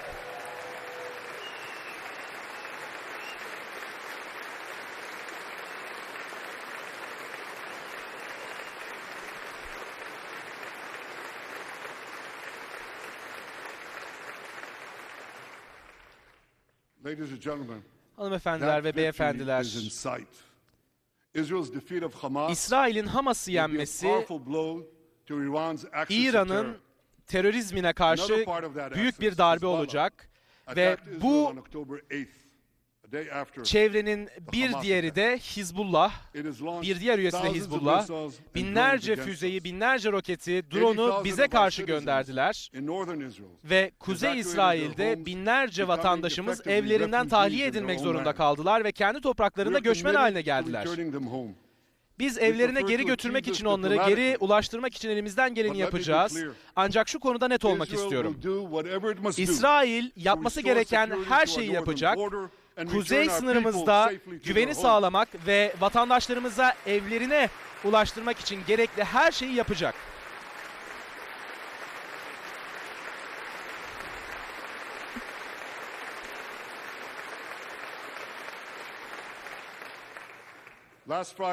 Geçtiğimiz cuma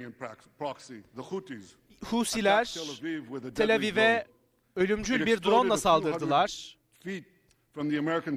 Amerikan konsolosluğunun birkaç yüz metre uzağına düştü ve birkaç kişiyi öldürdü, birkaç kişiyi de yaraladı. Ve bu saldırıya karşı bir yanıt vermek için yetki verdim ve şu mesajı verdik. İsrail'e ve dostlarına saldıranlar büyük bir bedel ödeyecekler mesajını verdik.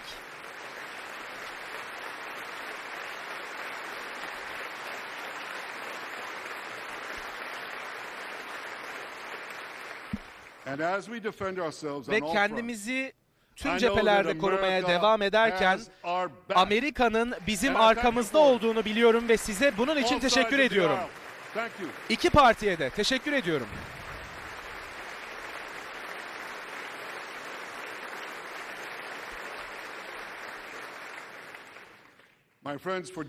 Dostlarım, 10 yıllar boyunca Amerika İsrail'e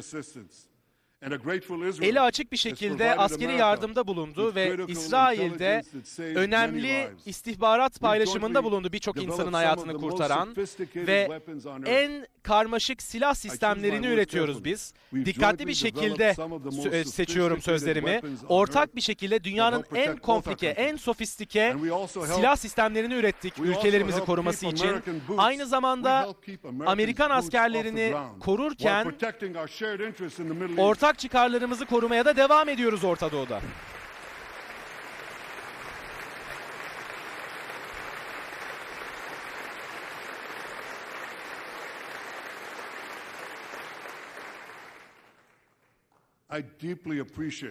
Ben büyük bir minnettarlık duyuyorum Amerika'nın desteği için, bu savaşta dahil olmak üzere. Ancak bu benzeri olmayan bir an.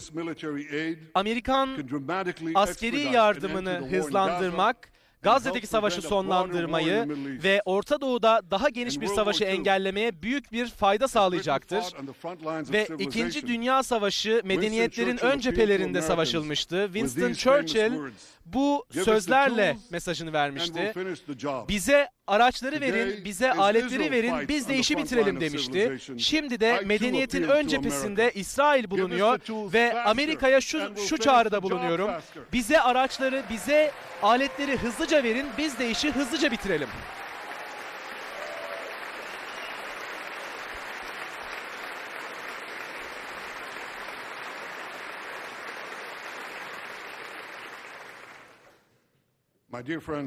Değerli dostlarım, Gazze'deki savaş yarın bitebilir.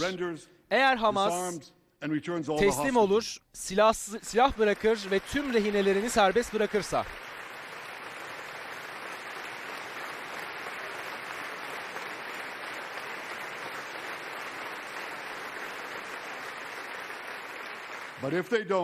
Ancak bunu yapmazlarsa İsrail, Hamas'ın askeri yeteneklerini ortadan yok edene kadar, Hamas'ın Gazze'yi yönetmesine son verene kadar ve tüm rehineleri evlerine geri döndürene kadar savaşmaya devam edeceğiz. Bu da tam galibiyet anlamına geliyor ve biz daha azını kabul etmeyeceğiz.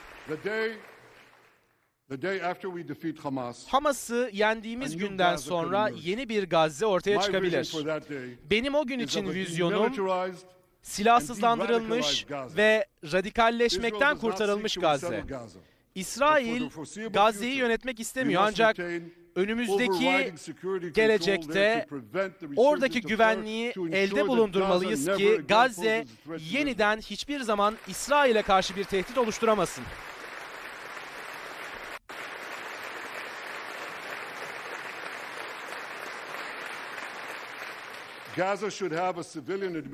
Gazze'de bir sivil yönetim olmalı, Filistinliler tarafından yönetilmeli ve İsrail'i yok etmeye çalışmamalı. Bu çok şey mi? Bu istenmesi çok olan bir şey mi? Bu bizim talep ettiğimiz tek şey.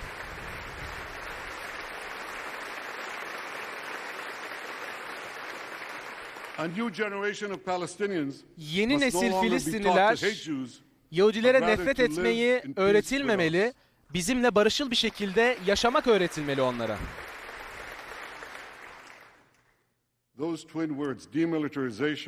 Silahsızlanma ve radikalleşmekten kurtulma, bu iki konsept Almanya'da ve Japonya'da uygulandı 2. Dünya Savaşı'ndan sonra ve bu da 10 yıllar boyunca güvenlik, barış ve varlığa yol açtı. Galibiyetimizin ardından bölgesel ortaklarımızla birlikte silahsızlandırma ve radikalleşmekten kurtarma, radikalleştirmekten arındırma, barışı ortaya çıkaracak. İşte benim Gazze için olan vizyonum da bu.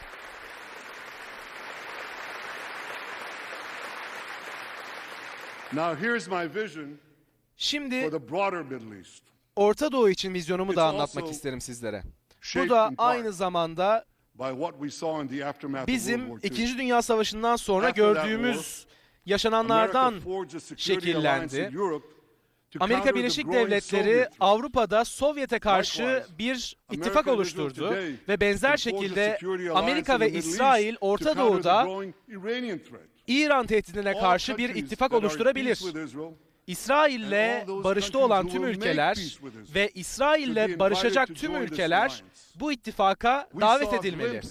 Biz bunun bir kısmını 14 Nisan'da gördük. Amerika tarafından öncülük edilen yarım düzine ülke İsrail'le birlikte çalıştı ve yüzlerce füze ve drone'u İran tarafından gönderilen, bize karşı gönderilen drone'a ve füzeye karşı koalisyon oluşturuldu ve Başkan Biden'a bu koalisyonu oluşturduğu için çok teşekkür ediyorum.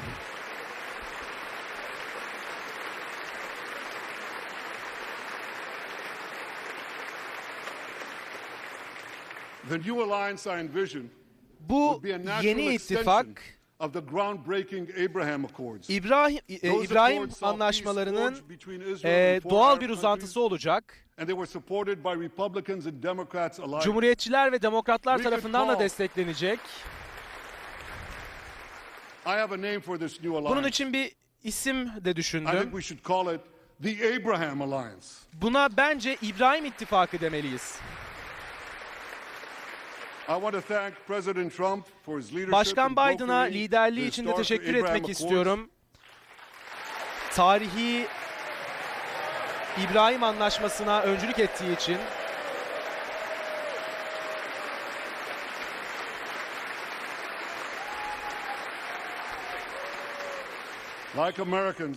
Amerikalılar gibi İsrailliler de Başkan Trump'ın o korkunç menfur saldırıdan sonra, menfur saldırı, bu Amerikan demokrasisine karşı olan menfur saldırıdan sonra sağlıklı bir şekilde kurtuldu. Demokrasilerde buna benzer şiddetlere yer olmamalı.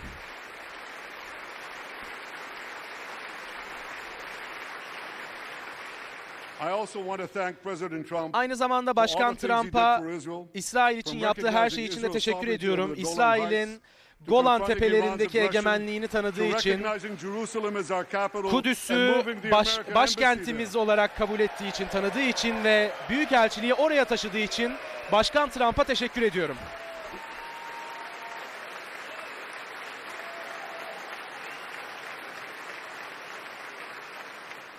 That's Jerusalem, our eternal Kudüs capital, never bizim to be ebedi divided başkentimiz again. ve Kudüs bir daha hiçbir zaman bölünmeyecek.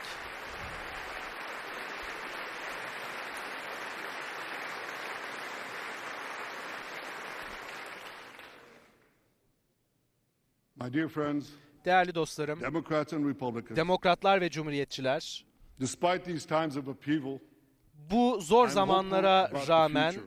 gelecek hakkında I'm hopeful umutluyum. about Israel.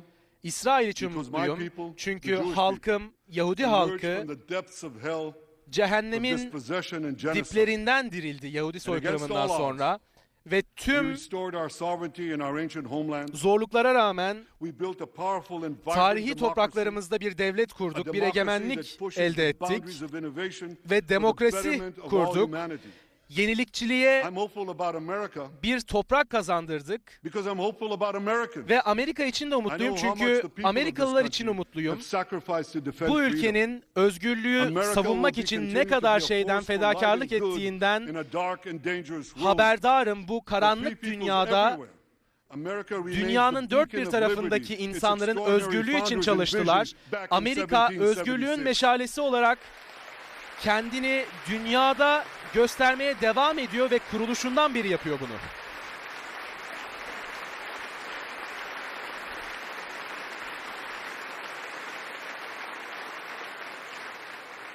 Working together, I'm confident Birlikte that our two çalışarak nations iki will ülkemizin, vanquish the iki tyrants and ulusumuzun, terrorists who threaten us tiranların both. ve teröristlerin, ikimizi de As tehdit Israel's eden Prime tiranların Minister, ve teröristlerin I promise alt you this, edileceğine inanıyorum. no matter how long it takes, Ve ne kadar uzun sürerse no sürsün, matter how difficult the road ahead, önümüzdeki yol ne Israel kadar zor will olursa not olsun, relent. Israel İsrail will not vazgeçmeyecek, bend. We will defend İsrail our land. eğilmeyecek, We will defend our topraklarımızı people. koruyacağız, We will fight halkımızı until we koruyacağız achieve victory. ve Victory galibiyet over elde liberty, edene kadar rather savaşmaya victory of devam liberty over edeceğiz. tyranny, Özgürlük victory of için life galibiyet over death, elde edeceğiz, victory of hayat good için over galibiyet evil. elde edeceğiz, That's our iyilik solemn için commitment. galibiyet elde edeceğiz ve bu da bizim verdiğimiz söz.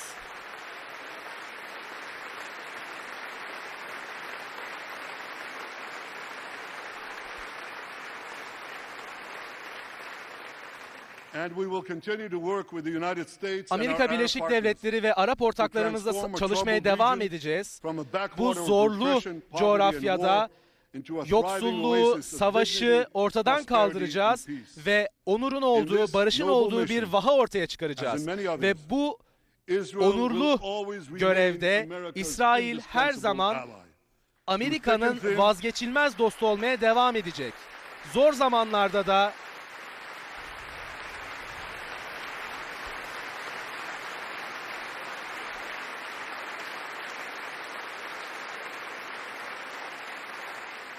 Through thick and thin, zor zamanlarda in da good times and in bad, ve iyi zamanlarda Israel da will always be İsrail your loyal her friend zaman and your sizin steadfast sadık partner. dostunuz ve behalf sarsılmaz of the ortağınız people of olmaya Israel, devam edecek.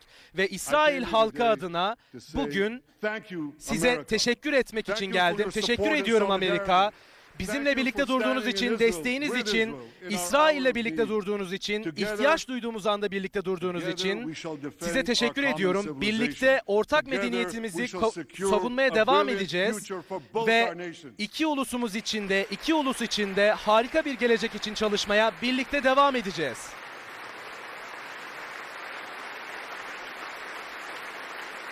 May God bless Israel. Tanrı May God İsrail'i bless kutsasın, America. Tanrı And may Amerika'yı God bless the kutsasın great alliance ve between Tanrı Israel and İsrail ve America Amerika forever. arasındaki kutsal ittifakı kutsasın.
En az 4 kat fazla. Bitirdi mi?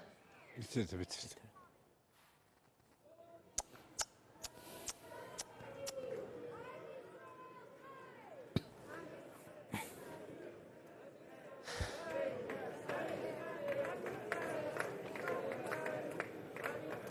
Şimdi de tebrik etmek için yarışıyorlar. Zeynep, bizim sesimiz açık mı? Şu an sesimiz açık, peki. Yani televizyonda söylenmeyecek şeylerin sesimiz alınırken söylendiği bir akşam oldu. Yani ekran başında izleyicilerimizin ne kadar büyük öfkeyle, acıyla dinlediğini biliyorum. Ne kadar büyük üzüntü duyduğunu biliyorum. Sinirden televizyonu yumrukladığınızı falan da biliyorum. Şu an sevgi gösterisi devam ediyor. Katliamcı Netanyahu'ya, soykırımcı Netanyahu'ya sevgi gösterisi ABD Kongresi'nde devam ediyor. 40 saniyede bir koca koca adamlar, koca koca insanlar ayakta alkışladılar. Oturmalarıyla kalkmaları arasında 30-40 saniye bir şey vardı. Yani her cümlesinden sonra neredeyse ayağa kalktılar, alkışladılar. Elleri patlayana kadar alkışladılar. Biliyorum ekran başındaki izleyicilerimiz çok büyük öfkeyle, sinirden duramadılar. Yüzlerce mesaj geliyor. Çok haklısınız. Çok haklısınız. Diyorum ya, ekran başında, televizyonda, yayın esnasında söylenmemesi gereken, rütük kuralları gereği söylenmemesi gereken şeyleri sesimiz kapalıyken tutamadık biz de burada kendimizi. Sizler de ekran başında tutamadınız. Bugün ABD'nin utanç günü. O katliamcı her konuştuğunda 7 Ekim'den bu yana görüntüler gözümün önüne geldi, geçti, görüntüler geldi. Bir yandan arkadaşlarım ekrana o katliamcı konuşurken sol tarafa İsrail'in, o katliamcının yaptığı saldırılar, katliamların görüntüsünü getirdiler ki hala da getirmeye devam ediyorlar. Dalga geçti, yalan söyledi, hiç utanmadı, hiç arlanmadı, Refah'ı hiç bombalamadık dedi.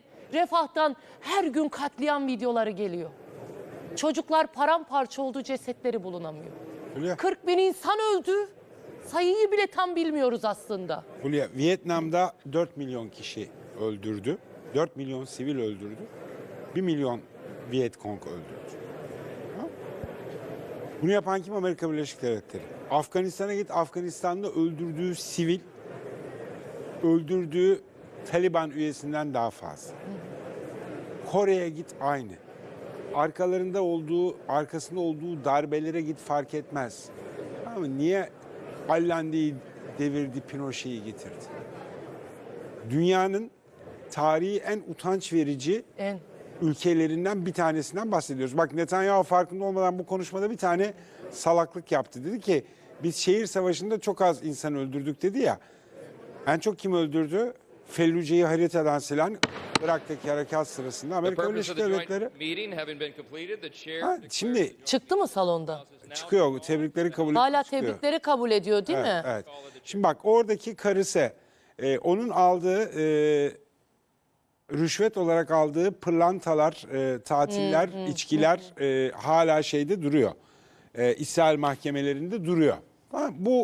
Bu akşamki konuşmanın birkaç tane satır başı var. İzninle hemen kendi dikkatimi çeken noktaları özetleyeyim. Bir, niye bu kadar çok İran dedi? Bunun temel sebeplerinden bir tanesi şu. İsrail ile Amerika arasında son 2 yıldır, yani 7 Ekim'den önce yaşanan bir gerilim var. O gerilimin temel sebebi de şu. İsrail şöyle bir plan yaptı. İran'ın nükleer tesislerini vurabilmesi için çok yoğun bir hava harekatı yapması lazım. Ve bu hava harekatı sırasında da uçakların yapacağı sorti sayısından dolayı havada 3 tanker uçağın aralıksız durması gerekiyor. Kendi filosu çok yaşlı olduğu için Amerika'dan bunlar KC-46 diye en gelişmiş tanker istediler. Bu tanker uçaklardan şu anda bir tane Japonya'da var. Başka hiçbir ülkede yok. Amerika'da vermedi bunları. Ben şu anda üretim hattım kendi ordum ihtiyacım için dolu. 2028-2029'dan önce satamayız dedi. Bir, İran'ı bundan yana çok fazla söyledi. Şimdi tanker uçakları almak isteyecek. O kesin. Amerika'yı zaten İran'ın nükleer tesislerine karşı bir ortak operasyon yapmaya, zorlamaya çalışıyordu. Bunların hepsi 7 Ekim'den önce olanlar. Özey abi daha detaylı yorumlamanı isteyeceğim önümüzdeki dakikalarda ama sadece ben de hepimizde çok ağır ve izleyicilerimizde de çok ağır bir duygu var şu an. Gerçekten çok ağır bir duygu var ya. Şuradaki kongredeki salondaki bu insanların her 40-50 saniyede bir ayağa kalkıp alkışlamasına ne diyorsun Özay abi? Made in America. Hep böyleydiler. Onlar hep böyleydiler. Kızılderilileri katlederken de böyleydiler. Tamam mı? Vietnam'da katliam yaparken de böyleydiler. Kore'de de böyleydiler. Irak'ta da böyleydiler. Afganistan'da da böyleydiler. Amerika Birleşik Devletleri medeniyeti sandığınız şey ya da Batı medeniyeti sandığınız şey o süslü kahve bardaklarıyla yaşamak değil. Batı medeniyetinin tanışmadığınız yüzünüzle tanışın. Türkiye'deki darbelerdeki payına bakın. Evet. 20 Temmuz harekatına yol açan 15 Temmuz'u Yunan cuntasını o emri veren Amerika Birleşik Devletleri'ne bakın. Amerika Birleşik Devletleri dediğiniz dünyada barışı falan filan sembolize etmez. Amerika Birleşik Devletleri doların kirini, emperyalizmin gücünü ve istemediği iktidarları deviren yapıyı temsil eder. Bakın bakalım 77'de Ecevit'e Çiğli'de düzenlenen suikastın o Türkiye'de hiç olmayan mermisinin geldiği yer neresiydi? Türkiye'deki katliamlarda Amerika'nın iznini bakın. 12 Eylül darbesinden bir gün önce Tahsin Şahinkaya Hava Kuvvetleri Komutanı Amerika'dan dönmüştü. 15 Temmuz FETÖ ihanetinden önce de Adil Öksüz 48 saat önce Amerika'dan dönmüştü. Bunların hepsi tesadüf müdür? Kendi Lozan Anlaşması'nı kabul etmemiş ülkeden bahsediyoruz. Montreux Anlaşması'na karşı bu sene utanmadan 2023 sonunda 2024 savunma bütçesine Karadeniz stratejisini koymuş ülkeden bahsediyoruz. Şimdi Yunanistan'a bize vermeyip Yunanistan'a verdiği silahlarla bizim başkentimiz tehdit edilirken dün Yunus gayet güzel sormuş. Pentagon'daki amirale, generale. Ona sesini çıkartmadan ülkeden bahsediyoruz. Amerika sandığınız şeyin ne olduğuyla o gerçekle artık yüzleşme zamanı. Allah kimseyi, bir katliamcıyı, bir soykırımcıyı alkışlatacak kadar onursuz, Aynen. haysiyetsiz, vicdansız bir insan durumuna düşürmesin. O salonda bu soykırımcıyı, bu katliamcıyı alkışlayanları, bu bir katliamcıya ellerini patlatana kadar alkışlayıp sevgi sözcükleri saçıp o salondan girdiğinden çıktığına kadar gülücükler savuran bir insan durumuna düşürmesin. İnsan onuruyla yaşar, şerefiyle yaşar, merhametiyle yaşar. Merhamettir insanı insan yapan. Yani Allah kimseyi şu duruma düşürmesin. Bir Fulya, katliamcıyı alkışlatacak duruma da Fulya, düşürmesin yani. Fulya, bu Amerika'nın İsrail'le birlikte bu katliamdaki suç ortaklığının fotoğrafı. Evet. Bakın şimdi Amerika bugün itibariyle yani 24 Temmuz itibariyle o özgürlük anıtının yerine bu kongre salonunda bir utanç anıtı dikti. Ben yıllardır bu televizyon stüdyolarında programlara katılırım. Belki hayatımın en zor konuşmasını dinledim. Hepimiz için de öyle oldu. Bu arada Burada, söyleyeyim izleyiciler Abdülkadir Selvi yani defalarca hatta şey dedi yani hani çıkmak istedi. Öyle söyleyeyim size. hepimiz aynı Yani hepimiz duyguları aynı yaşadık. durumdaydık Aynı ama duyguları belki yaşadık. Gazze ile ilgili bir şey söyler. Hani olur ya bir şey. Evet, söylemez. Yani Baştan söyledim. Zırvalayacak dedim. Zırvaladı. Yani bu Aynı şeyleri. utanca tanıklık ettik. hiç Dedi ki aslında yani Zırvalamadı. Gazze katılmıyorum, konusunda aynı zırvaladı. şeyleri Şöyle bir söyleyecektim. cümle Yani söyleyeyim. İsrail'in Ya bu ne? güvenliği, Bir cümle- bizi öldürdüler. Biz de işte onlara Şöyle gidip sayıyoruz. bir cümle- Bunları söyle. Çok bir çok cümle- tehlikeli şeyler şöyle söyledi. bir cümle Bir söyleyeyim, stratejisi bir var cümle oraya. söyleyeyim, Pardon. bitireyim. Bir cümle Evet. söyleyeyim, bitireyim. günümüzün yeni soykırımcısı ve Nazi Hitler'i olarak burada Netanyahu en utanç verici sözlerinden biri şuydu. Biz orada sivilleri katletmedik dedi ve bu alkışlandı. Eğer İsrail parlamentosunda konuşsaydı bu kadar alkışlanmazdı ve bir katille fotoğraf çektirmek için yarıştılar. Bu da onlar için bir utanç fotoğrafıdır. Bu arada biz bunu yayınladık. Biz en başta şimdi Onur Konuğu ya tırnak içinde bu adam orada. Acaba ne diyecek? Ne saçmalayacak veya Gazze ile ilgili bir şey söyleyecek mi? Ne veya merak ediyoruz. Çıkış stratejisini söyledi ama ilk kez. Evet, Kendi bu önemli. ülkesiyle Ha, paylaşmadığı Özlemciğim, stratejiyi söyleyeyim hemen. senatoyla paylaştı. Biz bu adamın ikiyüzlülüğünü ortaya koymak için başka medyaları kandırabilir ama yabancı medyada bu şimdi çarpıtılıp verilir. İnsanlar yakından belki dinleyemez, göremezler. Bu adamın bu ikiyüzlülüğünü, bu adamın bu edepsiz, ahlaksız, vicdan yoksunu, yalancı, daha da şeyler söylenir de yayındayız. Biz bunu göstermek için yayınladık. Ha bir umut dedim ki ya belki dedim hani olur ya ateşkesten söz edilir bir şey. İnsan işte umutla yaşıyor ya. Fulya niye göstermiyorsun? Çok zor bir yayın gerçekten. Ben sana bir şey söyleyeyim. Niye göstermesin? Bak bütün dünyayı çok tehlikeye atacak laflar da var. İran'la ilgili söyledikleri bir. İki, savaşı uzatmak için çok belli Trump'ı bekleyeceğini bak bu yayınlarda herhalde 3 hafta önce falan söylemiştik. Lübnan, Yemen oraları operasyonu geçireceğini söyledi. Suudi Arabistan'a selam çaktı. Ürdün'e selam çaktı. İbrahim anlaşmalarıyla beraber yürüyeceğini söyledi. Kendi ülkesinde paylaşmadığı Gazze stratejisini paylaştı. Ve bak Gazze'nin yönetiminde diyor ki güvenliği biz alacağız. Çok ilginç. Gazze'nin güvenliğini biz alacağız diyor. Sonra da Almanya ve Japonya örneğin 2. Dünya bak konuşmaya girerken o kadar zeki ki 1941'e atıfı Hiroşima diyorum özür dilerim Pearl Harbor baskınının atıfta bulunuyor. Uzun lafın kısası çok çalışılmış bir konuşma. Hiç boş bir Ondan konuşma. sonra kule saldırıları. 9-11 arkasından 7 Ekim yani çok çalışmış konuşmaya ama şöyle söyleyeyim dünya açısından bu konuşmanın verdiği bazı ipuçları var. Evet, Habercilik açısından çok doğru bir şey oldu bunun verilmesi. Tabii bu çok önemliydi. Bunu yani şunu söyleyeyim size. Tüm gerçekleri tüm çıplaklığıyla gösterdik dünyaya. Bu yayını, bu konuşmayı vermemizin en büyük nedeni buydu. Bütün dünya görsün Netanyahu'nun, İsrail'in, Amerika'nın ikiyüzlülüğünü. Çok önemli bir habercilik açısından.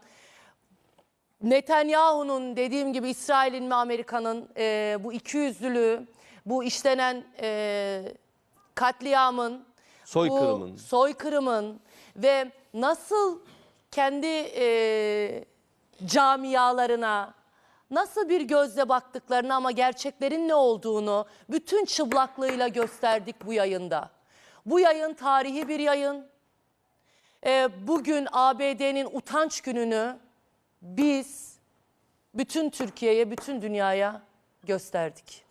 Şimdi telefon attığımızda çok özür diliyorum Hakan Bayrakçı var. Dedim ya bütün Türkiye takip ediyor. Kamuoyu araştırmacısı Hakan Bayrakçı şu an yayınımıza katıldı. Hakan Bey merhabalar. Merhaba herkese, bütün dostlarıma, arkadaşlarıma. Merhaba Hakan Bey. Çok selam, sevgiler. Hakan Bey, şimdi en dikkat çekici şey şuydu. Evet İran'a verdiği mesajlar işte ikiyüzlülüğü hepsi bir tarafa bir yandan da bu kongre salonunda neredeyse 40-50 saniyede bir ayağa kalkıp alkışlandı.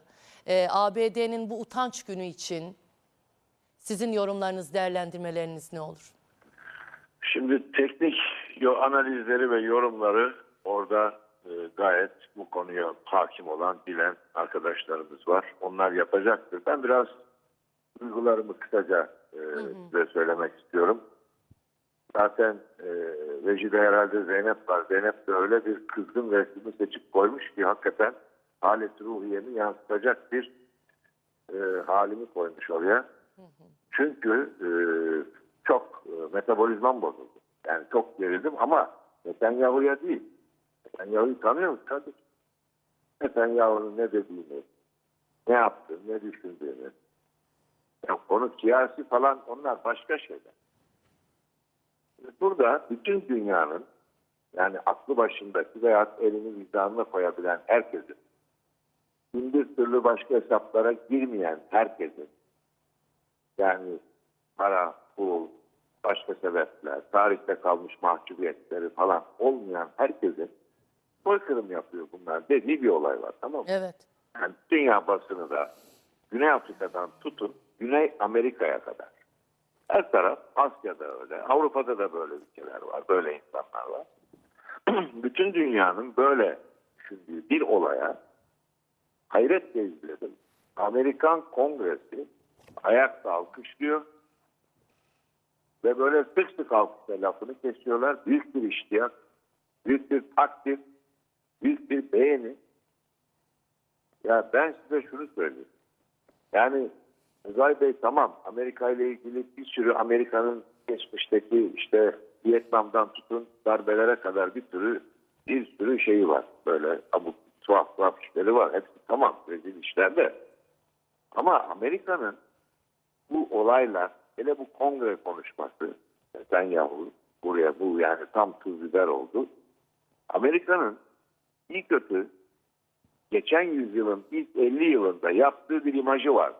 Yani 1. ve 2. Dünya Savaşı'nda işte bir çıkarı olmadan Avrupa'ya gelip Alman istilasına Avrupalıları koruyan falan gibi böyle bir imajlar vermişti.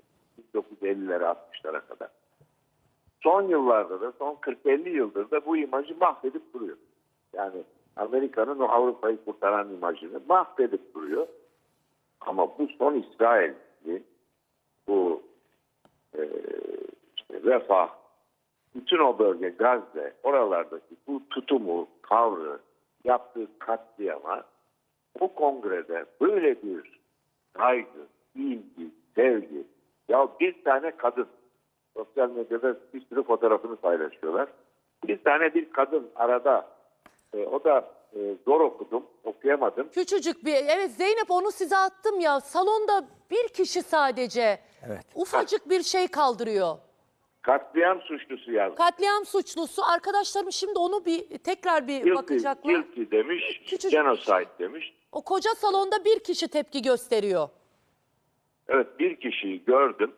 Onun haricinde ağzının içine bakıyorlar. Gözünün içine bakıyorlar. Ya adam dedi bu katliamcı dedi artık alkışlamayın diye bir ara. Yeter dedi yani. Ya, Alkışlamayın, dinleyin dedi. Alkışlamayın artık, dinleyin dedi. Ya bakın ben Ekim'den beri yani 4 ay önce de 6 ay önce de oradaki her programda bunu böyle kolay kolay İsrail bırakmaz, durdurmaz. Amerika'da dünyaya karşı imaj düzeltmek için yalandan rol yapıyor. Yapma etme tribüne atıyor. Yoksa bunların sonuna kadar arkasında duracak. Şimdi iyi dediğim çıktı da mutlu mu oldum? Ben bu sahnelere o kadar üzüldüm ki. Çok. O kadar içim cız etti ki.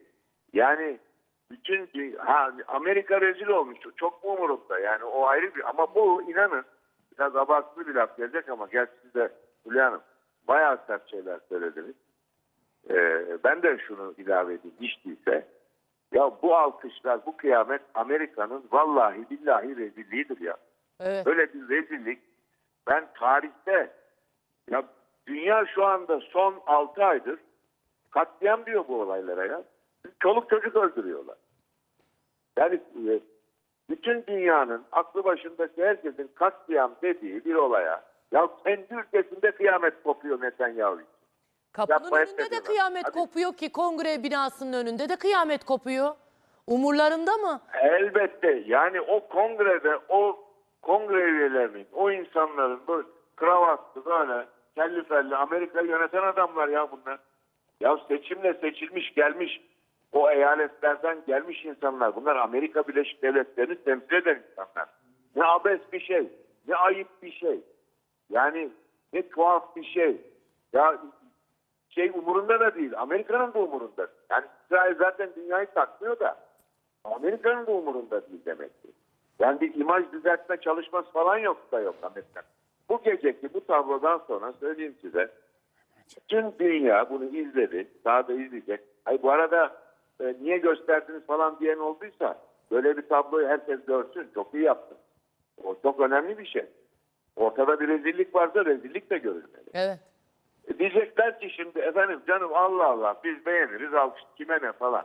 Kardeşim bütün dünyada bir konsens var. Bir ortak gelişmiş bir kanaat var ki bu Netanyahu yönetimindeki İsrail devleti burada bir kimseyi takmayan bir katliam yapıyor ve hayasız da yapıyor.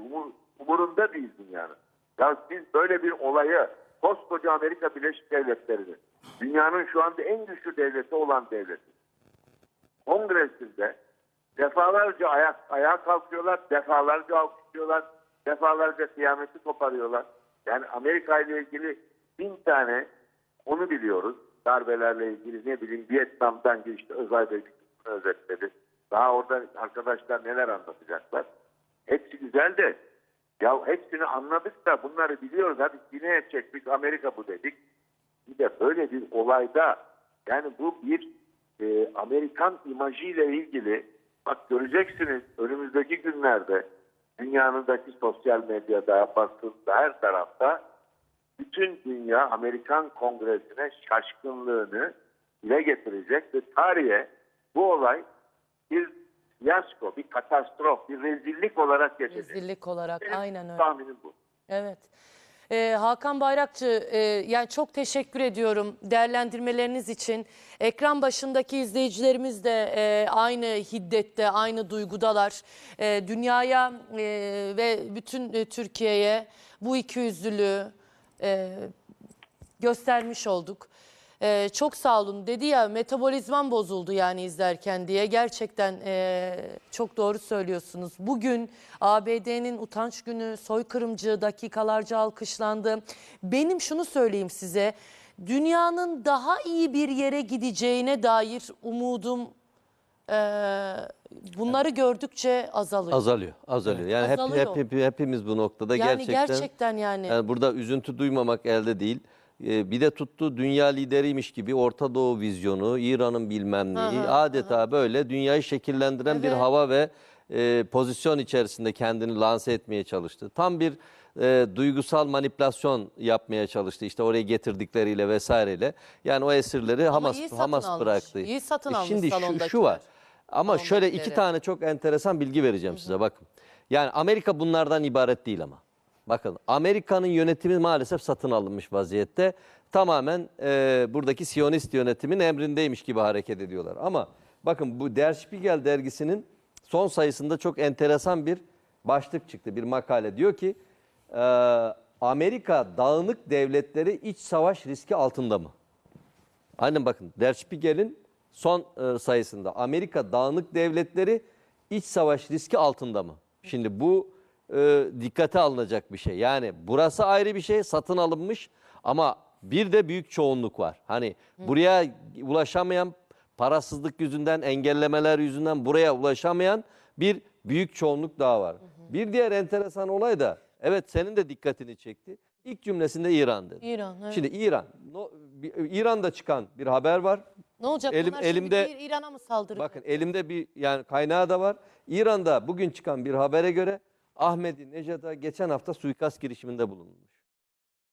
Yani şimdi İran o zaman şimdi analizlere baktığımızda Orta Doğu gerçekten daha da karışacak. Bence de dünya daha iyi bir yer olma, daha iyi bir noktada olma ümidini her geçen gün yitiren gelişmelerle dolu. Bunun da baş aktörü soykırımcı, işte katliamcı birinin demokrasi, özgürlük adı altında buradaki işte zevat tarafından adeta dünyaya alkışlanarak Evet. pazarlanmasıdır. Yani Bu bugün insanlık adına utanç verici bir olay. ABD Kongresi'nde bugün bu yaşananlar üzerinden yıllar geçse de utançla hatırlayacağız. Bu kara lekeyi. Hakan Bayrakçı'nın son cümlelerini alıp stüdyodaki konuklarıma döneceğim hemen. Sayın Bayrakçı son cümleleriniz ve değerlendirmeleriniz ne olur? Valla arkadaşlar gayet güzel izah edecekler ne olup bittiğini, sebeplerini, sonuçlarının ne olacağını falan anlatacaklar. Ben de dinleyebildiğim kadar dinleyeceğim.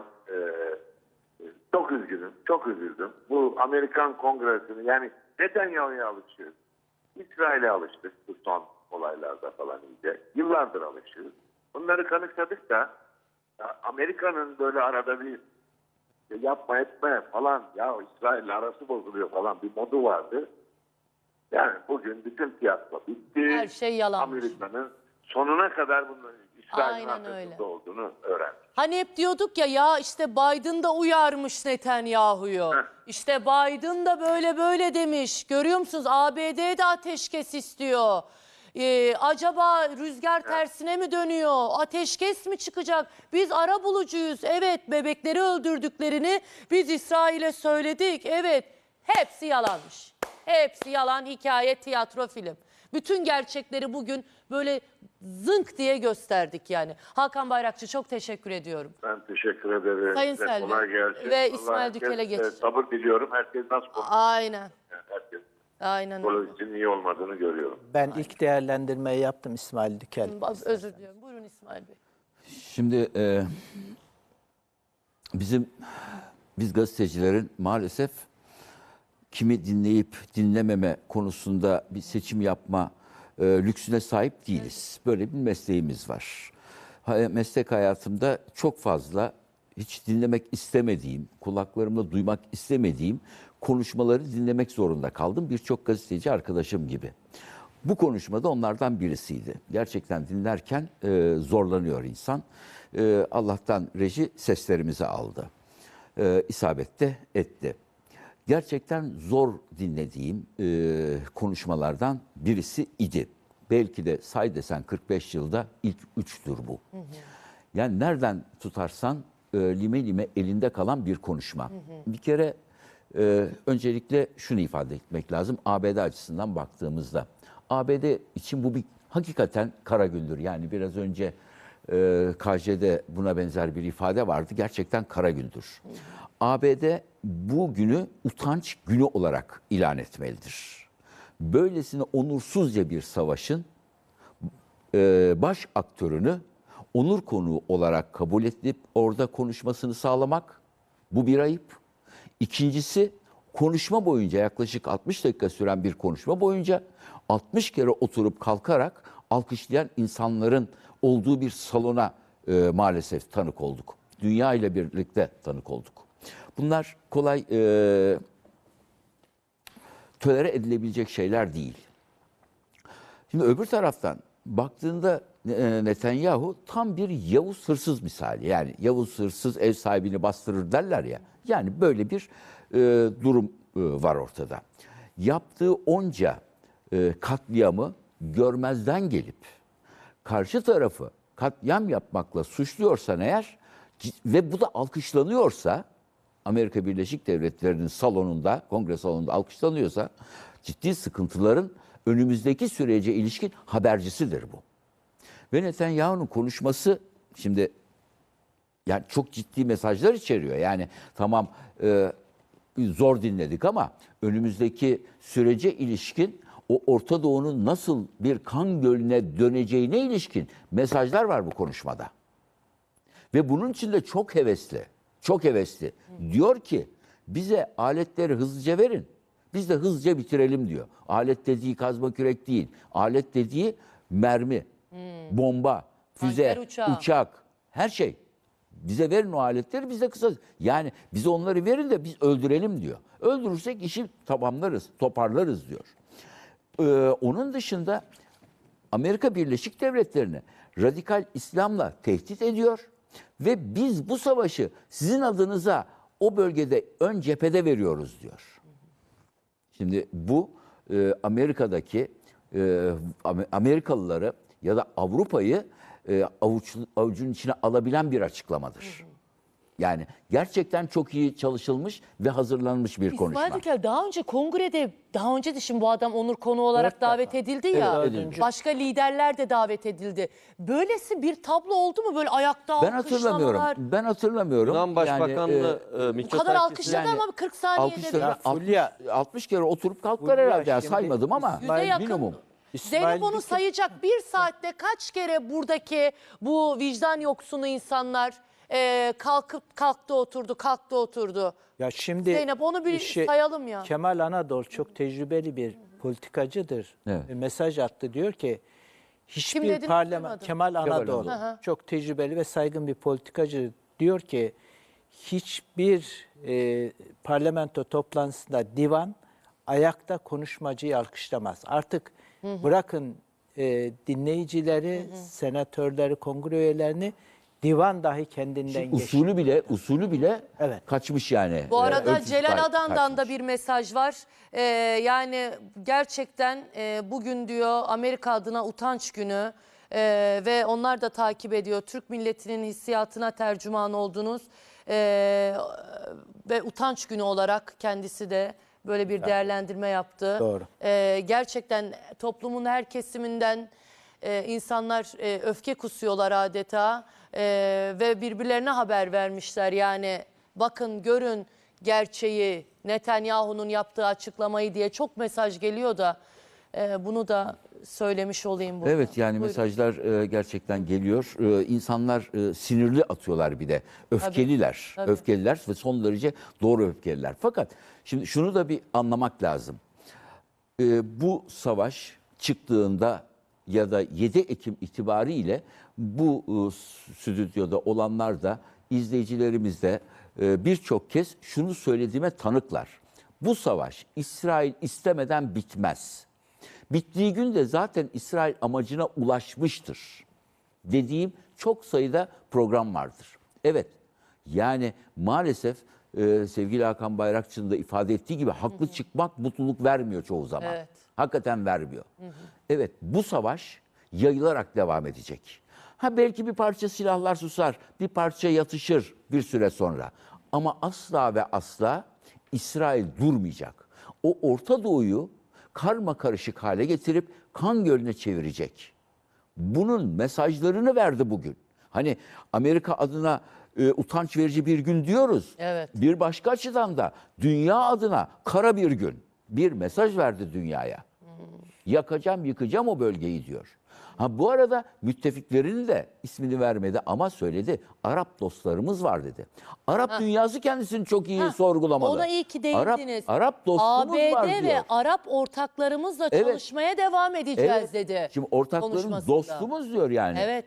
Gerçi dostumuz diye bir ifadesi var çeviriye baktığında. Şimdi kim bu dostlar Allah aşkınıza ya? Hani yine yayınlarda hep söyledik. Oturup İslam dünyası kendisini bir ciddi anlamda sorgulamalı. Kime, ne için hizmet ediliyor? Yani Evet. herkesi dövelim ama o taraf dursun. Yok hayır. Bu kanın dökülmesinde kim sorumluysa, bu kanın dökülmemesi konusunda kim hiçbir şey yapmıyorsa ya da bu kanın dökülmesi konusunda kim alkışlıyorsa, her türlü girişime destek veriyorsa hepsi teker teker aleni bir biçimde ortaya konulmalı. Kim bu Arap dostlar? Gerçi biraz önce söyledi Özay. Evet doğru. Bunlar. Ama sadece bunlar mı? İçeriden başka kimler var? Bunlar da yani bunları da es geçmeden söylemek lazım. Sadece Amerika'yı dövmeyeceğiz burada. Ya da sadece Amerika'ya kızmayacağız burada. Amerika'nın işbirlikçilerine, Amerika'nın ortaklarına, Amerika'nın iş tuttuklarına da lafı söyleyeceğiz. Evet. Onlar da bizim için karadır. Onlar da bizim için kötüdür. En az Amerika kadar. Kim susuyorsa şeytanın yanında, o da şeytandan farklı değildir. Kim iş tutuyorsa şeytanla birlikte, o da şeytanın ta kendisidir. İşte bunlar gibi. Arap dostlarımız dedi. Ya şöyle bakın Fulya, orada Arap ortaklarımız, ABD Arap ve ortaklarımız derken bir şey de söyledi. Hani İran'ın saldırısı olduğunda bunu önleyen dedi. Hatırlarsanız İran'ın drone saldırıları olduğunda demek ki bazı ülkeler bu dronların İsrail'e ulaşmadan engellemesi için ittifak yapmışlar ve bunu da Biden sağlamış.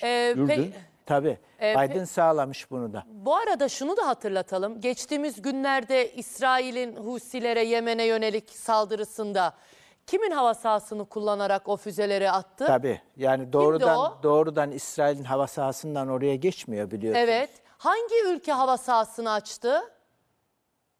Yani şimdi bunu da konuşalım. Yani bu gerçekten Arap coğrafyasının, Arap dünyasının bu yani neyse yani İki şimdi bir yüzlü, şey diyeceğim iki de yüzlü. yani aynen öyle İki ya. yüzlü, riyakâr. Aynen öyle yani şimdi. Ya bir de- Abi siz adamlara baya gel ben hava sahamdan tabii füze mi atacaksın? Nereye istiyorsun? Açıyorum. Kim göz yumdu? Hangi ülkelerde o? Nasıl gitti oraya o füzeler? Ya bir de cürete bakıyor musunuz? Bak bir de çıkış formülü önerdi. Bakın çıkış formülü üzerinde tartışacağız. Bir, Hamas'a diyor ki teslim olacak, silahlarını bırakacak diyor. İkincisi biz diyor Arap dostlarımızla birlikte bir İbrahim ittifakı kuracağız diyor.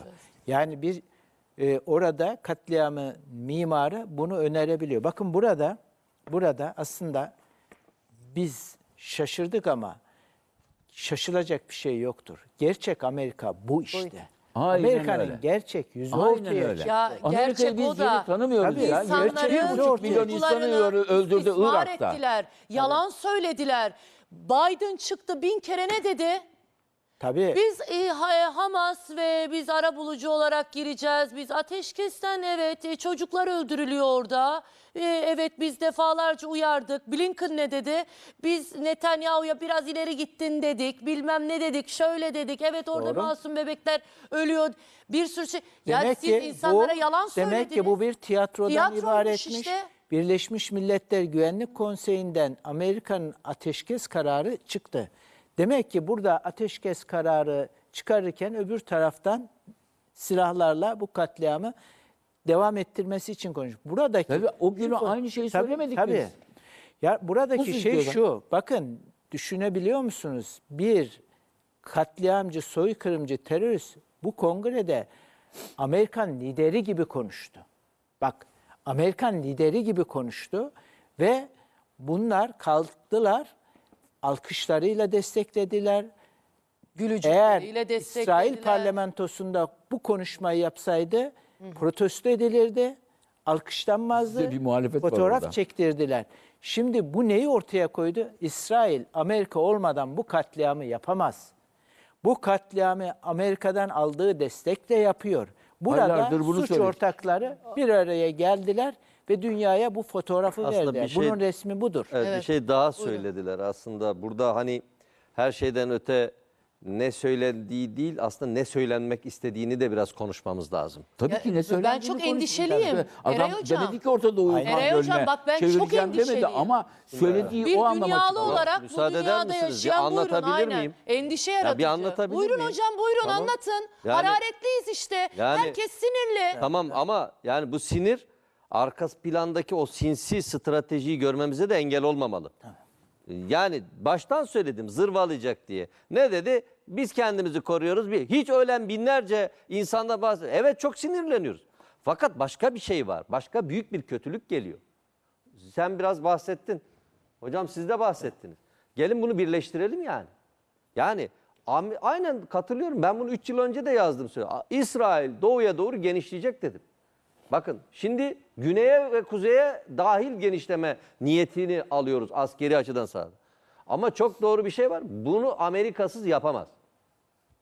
Şimdi işte Amerika'yı yani şu demek eğer ikna ederse Amerika'yı Orta Doğu'da yeni bir savaşın içine çekecekler. Ya da Amerika Orta Doğu'da yeni bir savaş içinde olacak. Yani 3. Dünya Savaşı'nı başlatacaklar. Dur. Oraya geçmeden. Oraya gitmez. Evet, evet. Oraya geçmeden. O şöyle bir Pasifik'te. şey. Bu başka bir şey. Çünkü yani bu deprem gibidir. Yani bir yerde sistem kırılır, oradakiler evler yıkılır. Bir yerde sistem kırılır ama bu sistemler bir kırılmaya yani birbirini Bu Orta tetikleyerek- Doğu fayı. Orta Doğu fayı kırılmaya devam ederse Şimdiki hedefleri bütün ne dünya peki çöker. hocam? Bu Yani İsrail şimdi ve bakın, Amerika'nın. hep söyledik. Yani nihai hedefi Çin olan büyük bir stratejide ara fay hatları kırılıyor. Kuzeyde bakın Ukrayna, Şimdi ne oldu? Güneyde Orta Doğu fay hattı kurulmaya başladı. Yani büyük bir ihtimal. Bizim de saha bilgilerimiz var.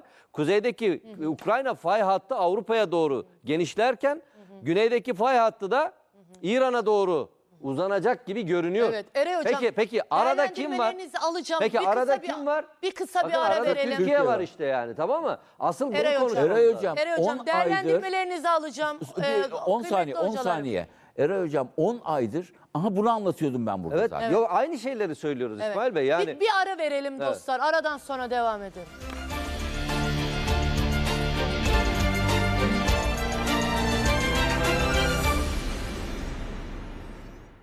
Arnica Testa ile evde her şey yolunda.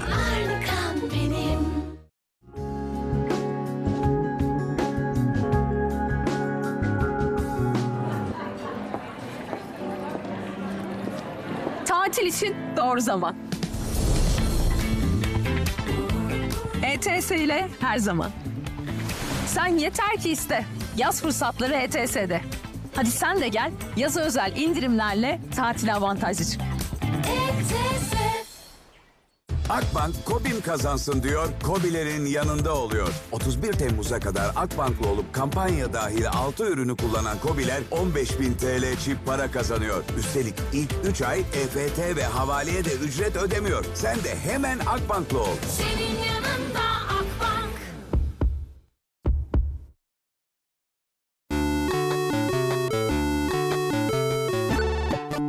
Söz konusu Toshiba klima ise hiç uzatmaya gerek yok. Çünkü Toshiba klimada ömür boyu garanti var. Turistika ve Pegasus fırsatları bol bol tatile uçuruyor. Her 40 bin lira rezervasyonunuzda yurt içi 7.500, her 100 bin lira rezervasyonunuzda yurt dışı uçak bileti değerinde 20.000 bol puan kazanın. Bol puanlar sizi mutluluktan uçuruyor, sevinçten uçuruyor, tatile uçuruyor.